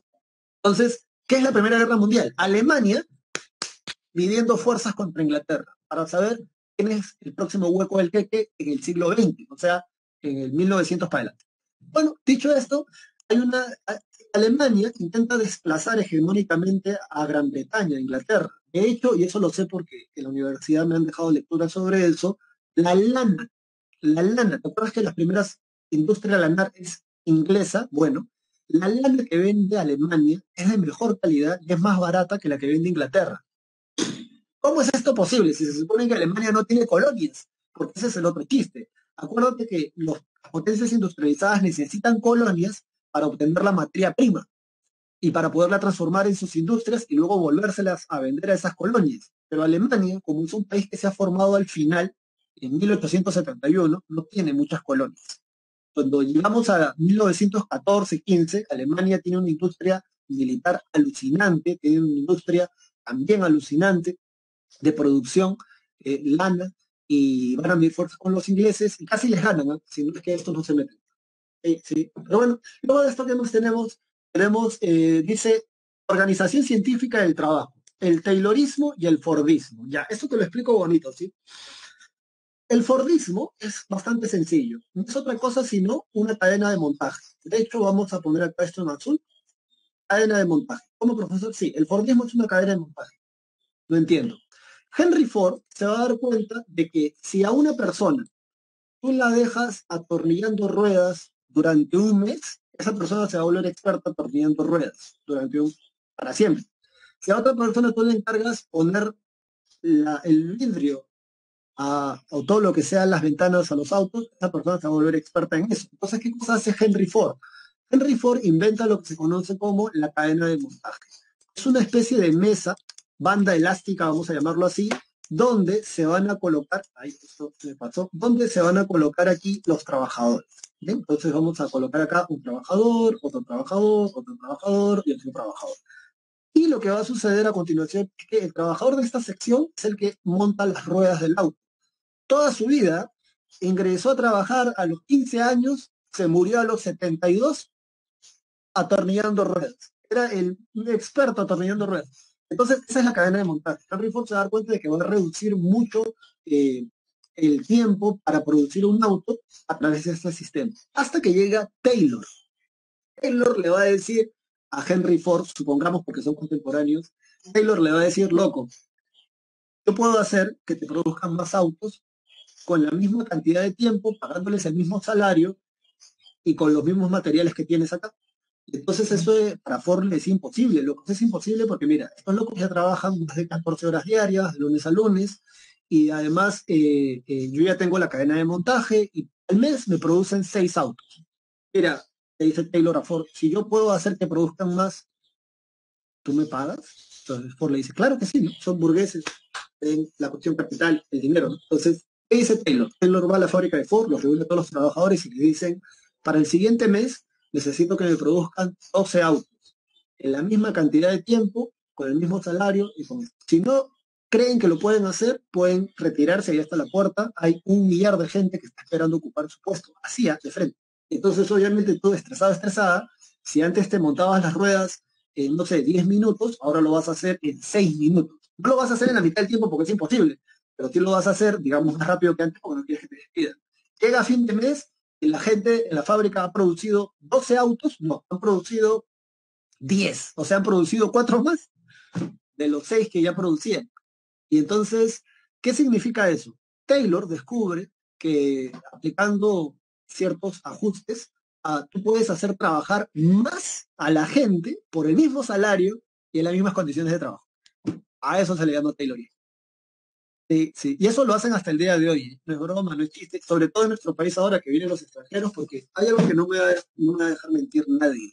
Y es que si tienes un poquito de memoria, o si tu familia tiene un poquito de memoria, nosotros ya explotábamos a nuestros compatriotas. ¿Te imaginas el que venga de afuera, documento? Porque si nosotros ya tratábamos mal a nuestra propia gente, no me imagino que harán con aquel que no es de nuestra propia nación, haciendo uso de los nacionalismos, ¿no? Hemos estado aprendiendo en esta clase. Pero bueno, dicho esto, entonces, ese es el taylorismo, ese es el fordismo, y ahora vámonos a las principales industrias, porque ya tenemos que meternos a la Primera Guerra Mundial. A ver, a la industria eléctrica tenemos la General Electric, creada por Thomas Edison, sí, General Electric, Thomas Edison va a crear esta compañía que por cierto va a tener un versus, ¿no? Va a tener un versus con la compañía de Nikola Tesla, ¿no? La compañía de Nikola Tesla que proponía la corriente alterna, que básicamente era la JP Morgan. Y la corriente alterna, que es la que tú y yo usamos en la actualidad. Esa guerra de recorriente se va a dar en 1880. Inventaron el foco, ¿no? El foco. Nos quitaron horas de sueño, decían, ¿no? Cuando inventaron el foco. Luego se va a desarrollar ¿no? Rockefeller. Este es Rockefeller, buscando una utilidad al petróleo, descubren la gasolina. Y bueno, la Standard Oil CO es una filial de la International, o mejor dicho, la IPC, si has estudiado ese tema, la International Petroleum Company, es una compañía petrolera afiliada al Standard Oil CO que le pertenece a Rockefeller. Luego, en la industria farmacéutica, ya sabes, para el dolor de cabeza, las aspirinas Bayer y se crean las vacunas. La cuestión automovilística, Henry Ford va a ser el que va a revolucionar esto. Va a darle solución a un problema que en la actualidad tú y yo pensaríamos inimaginable. la caca de los caballos. ¿Cómo, profe? Sí. Antes la gente cómo se transportaba, y me refiero a la gente que tiene plata, obviamente, que puede pagar, ¿no? Pero antes la gente usaba caballos. Y cuando eran carrozas grandes, más de un caballo. Eran a veces cuatro y los más cachones, 6 caballos. Pero loco, loca. ¿Tú sabes cómo cagan esos animales? En Nueva York, en Londres, era un rollazo, porque habían cuadrillas enteras de gente limpiando la caca de los caballos. No un problema. Con Henry Ford inventa los autos, le van a dar solución a un problema que ya era un problema, que era qué hacer con los caballos y la caca que derivaba de esta labor, ¿no? De transportar gente. Luego, la industria del acero, muy importante, la Bessemer, Bismarck. Esta, Andrew Carnegie, pronunciar así. Consecuencias, eso es lo importante. Surgimiento de los grandes monopolios industriales. A ver, rápidamente, surgen los cárteles, los holding, los trust. Claro que sí, sí, van a surgir esos monopolios. Ah, bueno, esto no es clase de economía, pero aprovecho ya. ¿Qué cosa es un cártel? Un cártel, acuérdate, es un acuerdo informal entre empresas del mismo sector, cuyo fin es reducir o eliminar la competencia en un determinado mercado. ¿Qué es un trust? No es truza, es trust, porque es una palabra en inglés. Es un conjunto de empresas dirigidas por otra empresa que controla todo el proceso productivo o buscan dominar un sector específico del mercado. Eso vendría a ser un trust. Ahora, si has visto un trust, ahora, si has visto 50 sombras de Grey, o si has leído las obras, yo he leído los 3 tomos, por cierto. Salía con una chica hace años, cuya psicóloga le había dicho, si quieres entender a tu pareja, que ese tiempo era yo, lee 50 sombras de Grey. Ella nunca lo leyó ya, pero a mí me llamó la atención, pues yo me lo descargué en mi celular, porque no iba a pagar por eso. En PDF, gratis, en menos de un minuto. Y me leí los 3 tomos. Y bueno, ¿por qué te lo menciono? Porque el personaje principal de esa obra tiene una empresa que se llama Grey Enterprise Holding. Entonces, ¿qué diablos es un holding? Bueno, el personaje es un personaje controlador, ¿verdad? Y su empresa básicamente también funciona así. Un holding es una empresa que es la más fácil de todas, ¿ah? Controla a otra empresa mediante la compra total o la compra parcial de sus acciones. Compras más del 50% de las acciones de una empresa, ya la controlas, porque prácticamente es tuya. Entonces, un holding es una empresa que controla a otras empresas mediante la compra total o parcial de sus acciones. Y bueno, acá tenemos esto después viene la crisis económica en 1873, el gran pánico en Estados Unidos. De hecho, mucha gente comienza a migrar a los Estados Unidos por la segunda revolución industrial, lo que le va a dar mano de obra y es un golazo en ese sentido para ellos hasta que llega la crisis, luego se van a recuperar. Sobrepoblación europea y la migración del siglo XIX. Muchos europeos van a buscar, puedes anotar por ahí, el American Dream, ¿no? El sueño americano en Estados Unidos. Se va a dar la sobreproducción y la búsqueda de nuevos mercados, dándose el neocolonialismo. Profesor, ¿qué es el neocolonialismo? Ya, eso te lo voy a explicar en un momento, porque no es el colonialismo como ya lo habíamos visto en la época de los españoles durante la invasión o conquista, no, esto va a ser un nuevo sistema mucho más eficiente inclusive que el anterior. Y bueno, ya estamos a las 11:31, así que esto te lo explico bastante rápido. ¿Qué es el neocolonialismo? Muy fácil. Primero, las principales potencias coloniales de finales del siglo XIX son Inglaterra a la cabeza. Es el país que tiene más colonias en el mundo. El segundo país que tiene más colonias en el mundo, Francia. Y el último que ha llegado, porque se ha formado recién, ese es Alemania, que va a medir fuerzas, ya sabes, con Inglaterra durante la Primera Guerra Mundial. Estas potencias colonialistas se caracterizan porque son grandes imperios coloniales y van a aplicar esto, el neocolonialismo. Profe, y ahora sí explique. Bueno, mira, te lo explico rápido. Acá tenemos a la colonia, ¿bien? De color azul. En rojo y con un cuadrado, porque tiene mente cuadriculada, tenemos a la metrópoli, ¿bien? Entonces, antes, ¿cómo era el chiste? Escúchame, antes la metrópoli enviaba ejército a la colonia, ¿verdad? Con ese ejército sometían a la población, sacaban la materia prima, vamos a aquí usar M y P, la materia prima, y esa materia prima se la llevaban de nuevo a la metrópoli. ¿Cuál es el problema? Mandar ejército a estos territorios es costoso, porque tienes que pagarles el salario, tienes que ver por ellos, a veces hay problemas con la gente del ejército porque abusa de la población a la cual van a controlar, entonces hay mucho rollo. Para mediados del siglo XIX, los imperios colonialistas se dan cuenta de una cosa. Hay países que ya se han independizado, como por ejemplo en América, que son bastante, o sea, que se puede torcer la voluntad de las autoridades. Corrupción. Entonces, en vez de mandar un ejército, los imperios colonialistas lo que van a hacer es algo muy sencillo. Van a mandar diplomáticos, embajadores o representantes empresarios de estos países industrializados. Van a firmar contratos donde sacan la materia prima casi casi regalada, obviamente rompiéndole la mano a las autoridades de estos países, y así, y así se ahorraron todo el rollo de someterlos, se ahorraron todo el rollo de que les caigan mal porque están invadiéndolos, y esa va a ser el neocolonialismo. Ya no necesitan ejército, solo necesitan un embajador, un diplomático, un empresario que le rompa la mano a estos países en vías de desarrollo para que ellos saquen la materia prima barata y luego se la vuelvan a vender. Eso es el neocolonialismo. Entonces dice acá, ¿no?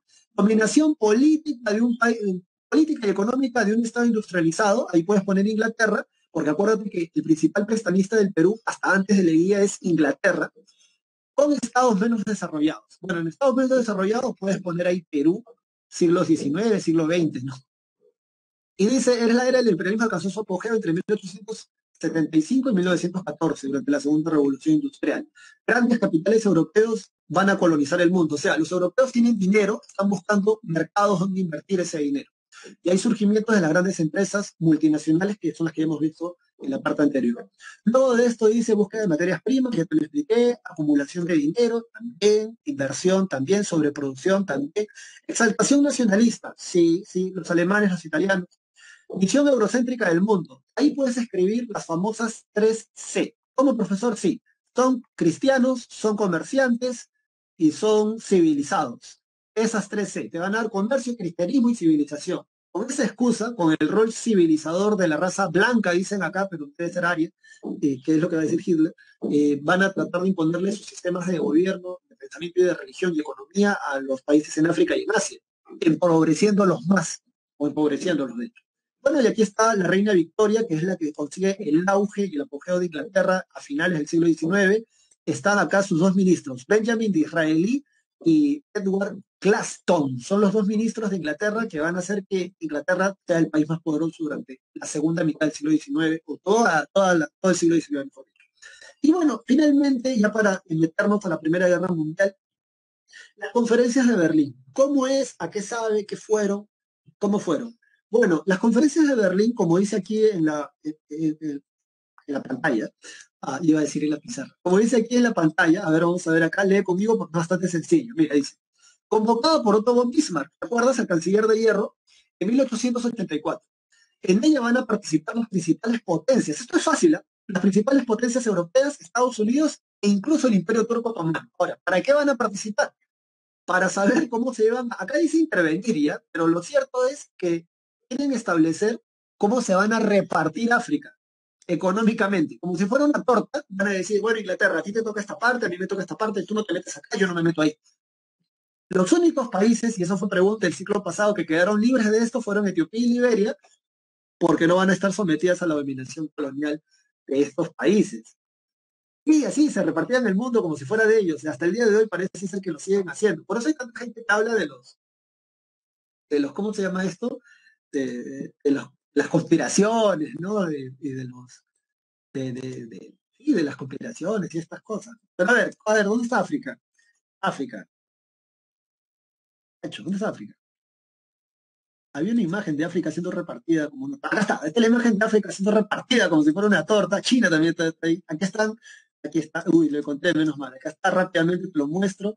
Estos son, ¿ves? Estos son los países que controlaban cada uno de estos países. La pre-San Marcos no te lo van a preguntar porque es un rollo ya muy específico. O si quieres tomar una fotocaptura, ¿no? Este material de la pre, esto sí no se lo puedo dar. De repente el mío sí, de repente. Entonces, a ver, en moradito, los países que controlan Francia, o las colonias que controla Francia. Acuérdate que Argelia luego se va a independizar luego de la Segunda Guerra Mundial. Italia, España, mira acá Marruecos, y ahí viene Franco. El Reino Unido, mira todo lo que tiene el Reino Unido, prácticamente es del Reino Unido, Alemania, lo que tiene Alemania, Bélgica, mira lo que tiene Bélgica, el Congo. Por eso se van a ir por eso iban a irse a una guerra, porque las conferencias de Berlín, Bélgica y Portugal se quieren pelear por esas tierras. Otto von Bismarck le dice, bueno, en vez de matarnos entre nosotros, porque de una vez no nos repartimos África. Si tú miras cómo se la están repartiendo, es una repartición completamente arbitraria. Esta repartición luego va a generar que las comunidades nativas africanas que antes vivían como seminómades dando vueltas, queden atrapadas en un solo lugar donde hay otras comunidades, generando guerras tribales, y hasta el día de hoy se están matando. Bueno, luego de esto, ¿cuáles son las consecuencias de las conferencias de Berlín? Nada, que se van a repartir África como si fuera una torta. Eso es lo que han preguntado la PRE y eso es lo que a ti y a mí nos debería interesar. Así que vámonos ahora inmediatamente a la Primera Guerra Mundial, que creo que es lo que a todos nosotros nos interesa. Bueno, entonces toda esta parte de la Primera Guerra Mundial nos quedan exactamente, creo que apenas unos 15 minutos, así que vamos a darle duro y parejo. Primera Guerra Mundial. Aquí los aviones, por primera vez en la historia, van a intervenir junto con los dirigibles, el Zeppelin, ¿no? El Zeppelin. Entonces, a ver, la Primera Guerra Mundial. ¿Por qué esto está acá? Bueno, la fuente de las imágenes, parte de las imágenes de Academia Play, puedes buscar, de hecho, el video de la Primera Guerra Mundial, donde te van a hacer un resumen de todo lo que yo te voy a contar ahora. El avión rojo, en honor al balón rojo, que hasta los primeros años de la guerra los estadounidenses actuaban como interpretando papeles de los alemanes en la Primera Guerra Mundial, no lo creas, porque duró años. Bueno, entonces, a ver, Primera Guerra Mundial, antecedentes. El primer antecedente es la paz armada. La paz armada, mira los años, va desde que Alemania se hace como país hasta que estalla la Primera Guerra Mundial. ¿Por qué se da la paz armada? Porque Alemania se crea como país. Una de las consecuencias de la unificación alemana es que Alemania es la potencia más fuerte de Europa, es el país más industrializado de Europa continental, occidental, y además es un país autocrático, militarista y expansivo. Y por eso surge la paz armada, porque Alemania, cuando se constituye como Segundo Reich, comienza a desarrollar aún más rápido su industria armamentística. Las potencias europeas como Francia, Inglaterra dicen, pero si este loco se está armando hasta los dientes, ¿contra quién se está armando? Yo también me voy a armar. Piensa que en 1879 estalla la Guerra del Pacífico. Luego de esa guerra nos quitan el salitre, que es la base para hacer la pólvora. ¿Dónde crees tú que sacan toda la pólvora los europeos o una buena parte de esa pólvora para su guerra, ¿no? Porque sin pólvora no puedes detonar ni una bala. Entonces, a eso se le llama la paz armada, que es una carrera armamentística entre las potencias europeas. Luego surge la pugna de los Balcanes, que en un momento te voy a decir qué cosa es esa pugna. Y bueno, causas la rivalidad entre las potencias, acuérdate, Inglaterra versus Alemania, que son industrializados e imperialistas. Luego de esto tenemos el pretexto. Acuérdate que siempre los pretextos. El magnicidio en Sarajevo, por 8 de junio de 1914, mata a este tipo, a su esposa. ¿Quién es este tipo? ¿Quién es este tipo? El tipo es Francisco Fernando a la derecha, elegido como víctima porque era heredero del imperio austrohúngaro, y su esposa Sofía Koch, que por cierto es como la Cenicienta, porque ella era una noble, pero no era tan noble como para casarse con un heredero a un reino, y aún así se casa, ¿eh? Y toda la nobleza europea la trataba mal, o al menos la de Austria-Hungría la trataban mal porque no era supuestamente de Alpurnia, pero él la quería muchísimo. De hecho, una de las últimas cosas que le va a decir luego del atentado es: Sofía, no te mueras, le va a decir eso. Y aquí hay un texto donde básicamente se va a narrar lo que va a ocurrir. ¿Qué cosa sucedía? ¿Por qué se dio este atentado? ¿Qué cosa es Sarajevo, profesor? Yo ya me estoy mareando. ¿Cuál es el pretexto? ¿Cómo se come? ¿Cómo va esto? Bueno, primero, los bloques militares. A este lado, la Triple Alianza, que por cierto, la PRE puede preguntarte por ese nombre, la Triple Alianza, o también conocida como de las potencias centrales. A este lado, la Triple Entente o de los aliados. Mira que acá está Estados Unidos, acuérdate de eso. Entonces es un versus. Este versus se va a iniciar por lo siguiente. Gabriel Príncipe, miembro de la Mano Negra, mata al heredero del trono austrohúngaro, Francisco Fernando, como lo has visto en la página anterior. Entonces, ¿por qué lo mata? Lo que sucedía, a ver, creo que acá hay un mapa, sí, acá está. Mira acá, por favor, te lo explico rápidamente el pretexto, ¿ya? Serbia, acá está Serbia. Serbia, ¿dónde está Sarajevo? Acá está Sarajevo. Ya, como tú puedes ver, Sarajevo, mejor dicho, pertenece a Austria-Hungría. Bueno, originalmente, los de Sarajevo, que son de Bosnia y Herzegovina, son parte de la nación serbia. Creo que, a ver, vamos a ponerlos con color verde, ¿ya? Para que entiendas esto, ¿no? Entonces, son parte de la nación serbia. Entonces, los serbios reclamaban Sarajevo y Bosnia y Herzegovina como parte de su territorio, porque tenían las mismas costumbres, eran de la misma nación. Pero Austria-Hungría, ese territorio lo tenía como un protectorado. El heredero al trono austrohúngaro va a Sarajevo a hacer una visita protocolar, que además estaba dispuesto a darle más derechos a la gente de Sarajevo que estaban pidiendo ser reintegrados a Serbia. Ahora, los serbios estaban apadrinados por los rusos, por eso Serbia se enfrenta tanto a Austria-Hungría, pero a los austrohúngaros, aquí los apadrina a ellos, los alemanes. Bien, entonces, piensa en eso. Luego, cuando Gabrielo Princip mata al heredero del trono austrohúngaro, que era miembro de este grupo terrorista conocido como la Mano Negra, que es un grupo terrorista serbio, Alemania le dice a Austria-Hungría, diles que en 3 días desmilitaricen Sarajevo y que dejen ingresar a todo tu ejército. Faltando 2 horas para el ultimátum, los gobernantes de Sarajevo dicen, está bien, vamos a desmilitarizar, aceptamos todos los acuerdos para rendirnos. Pero Austria-Hungría, por presión de Alemania, invade Sarajevo de todas maneras y es ahí donde estalla la guerra. ¿Por qué? No te pierdas esto. ¿Eh? Aquí un país arrastra a otro país. Primero, Serbia le declara la guerra a Austria-Hungría. Es un país minúsculo, ¿no? Pero ¿por qué le declara la guerra? Bueno, te estaba padrinado. Entonces Austria-Hungría le declara la guerra a Serbia. Cuando eso sucede, el Imperio Ruso le declara la guerra a Austria-Hungría. Y cuando eso sucede, a Italia le declara la guerra al Imperio Ruso. Cuando Italia le declara la guerra al Imperio Ruso, Francia le declara la guerra a Italia. Y cuando eso ocurre, Alemania le declara la guerra a Francia y finalmente Inglaterra le declara la guerra a Alemania. Parece chistoso, parece chiste, pero no lo es. Un país en la Primera Guerra Mundial arrastra a otro país. La gente de tu edad se van cantando porque piensan que antes de que llegue diciembre van a terminar la guerra, porque se inicia, ¿sabes? 28 de julio, 1914. Entonces, bueno, los aliados, la Triple Entente, Francia, el Reino Unido, el Imperio Ruso, Italia se va a pasar en 1915, se va a pasar de la Triple Alianza a la Triple Entente. Los italianos, para cambiarse de bando, son una cosa bastante interesante. Son líderes, ¿no? No la gente del pueblo. Está el Imperio japonés, también pelea a favor de los aliados en la Primera Guerra Mundial.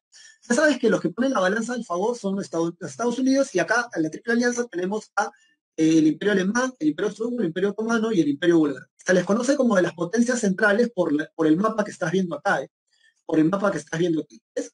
Estas son las potencias centrales y estas son los aliados. Son los países que tienen más colonias juntos, los aliados. Luego, si miras acá, en esta fotografía, todos son familia. Y todos los que tú ves ahí sentados se van a pelear después. Como profesor, sí, esta gente es chistosa, porque, o sea, es como que tú y yo seamos primos, primos hermanos, sobrino, tío, y mandemos a nuestros súbditos a que peleen nuestras guerras. ¿Por qué mejor no se sacan la mugre ellos, ¿verdad? En sus palacios, a ver quién termina desmayado, quién termina muerto, y así le evitan la muerte a sus súbditos, ¿no? Eso sería más honorable.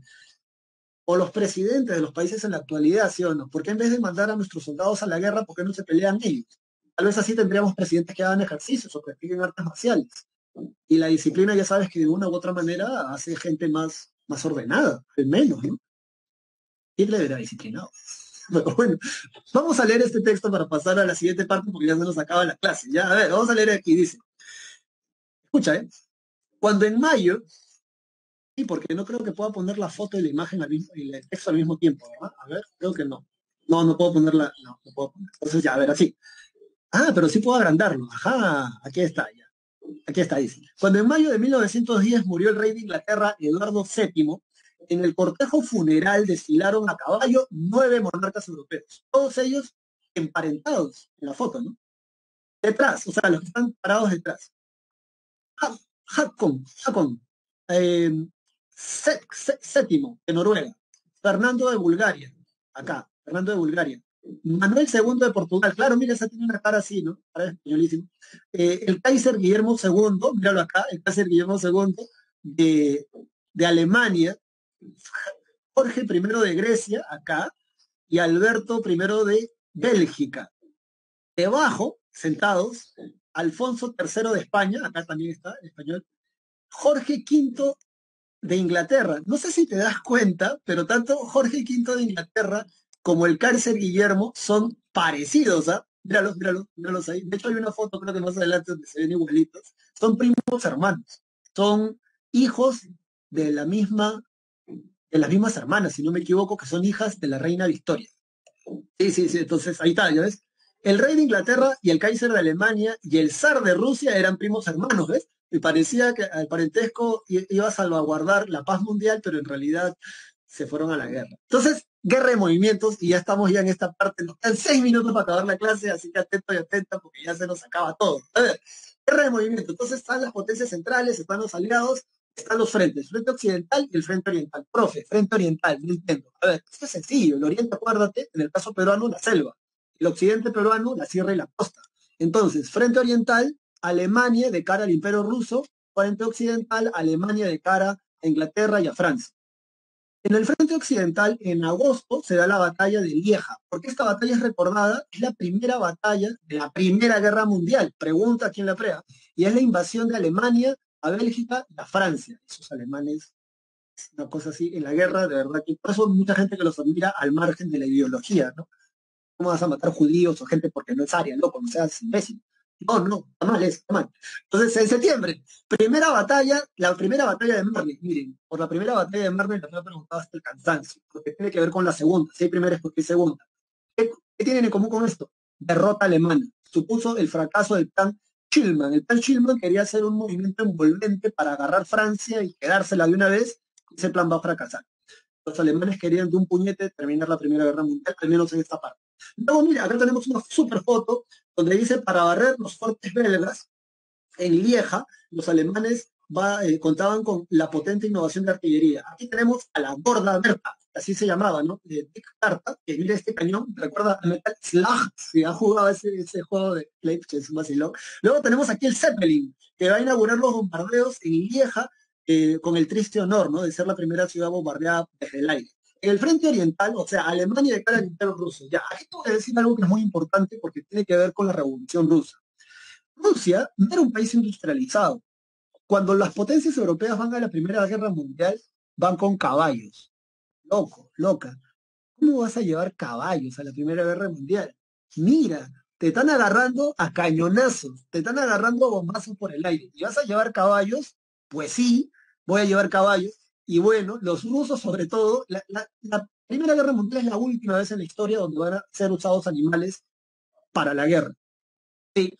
Y bueno, los rusos van a ir a pelear con armas que eran de la guerra franco-prusiana, o sea, de 30 años atrás. Los alemanes van con metralletas, gas mostaza, granadas, cañones, zeppelins, aviones. Tú vas a ir con espadas y rifles de hace 30 años atrás. La gente va a morir como cancha, el pueblo va a protestar para que el imperio ruso se retire de la guerra, el zar no va a querer hacer eso y le va a estallar la guerra. Entonces, a ver, lo que la PRE ha preguntado, en la batalla de Tannenberg, Alemania vence al imperio ruso, acuérdate, la PRE ha preguntado por eso, en la batalla de los lagos masurianos, también los alemanes le sacan la mugre al imperio ruso, y consecuencia de eso, dice Russell, al mantenerse en la guerra, agudiza los conflictos sociales al interior de su país, y puedes agregar ahí lo que produce la revolución rusa, ¿no? Bueno, en la segunda parte de esto, y ya creo que ya estamos ya casi ya por terminar, a ver. Sí, ya nos quedan 4 minutos, así que atento. Guerra de posiciones. ¿Por qué se le llama guerra de posiciones? Porque las potencias europeas, los aliados, van a decir lo siguiente, ¿ya? Miren, ¿qué tal si desgastamos a los alemanes? Hacemos trincheras alrededor de toda esta frontera y así, como nosotros tenemos más colonias, o sea, los países en verde, vamos a desgastar porque los alemanes no tienen tantas colonias, se van a quedar sin materia prima y no van a tener cómo sostener la guerra. Por eso se llama guerra de posiciones. ¿Bien? Entonces dice, derecha, trincheras alemanas en el frente occidental, debajo el submarino U-20, que el 7 de mayo de 1915, porque es importante el U-20, hundirá al RMS Lusitania. 128 estadounidenses van a perder la vida. Profe, ¿por qué ese dato es importante? Porque con ese hecho, Estados Unidos toma como pretexto esto para meterse a la Primera Guerra Mundial. Pero no en ese momento, sino 2 años después, en 1917, como dice por acá, ¿no? Sí, en 1917, ¿ves? Estados Unidos en abril declara la guerra al Tercer Reich, tomando como pretexto esto que había pasado 2 años atrás, ¿no? Van a esperar a ver quién se saca la mugre primero y van a apoyar al país al que más les convenía a ellos, que son sus familiares, además, ¿no? Inglaterra, porque ya saben que Estados Unidos son descendientes de ellos.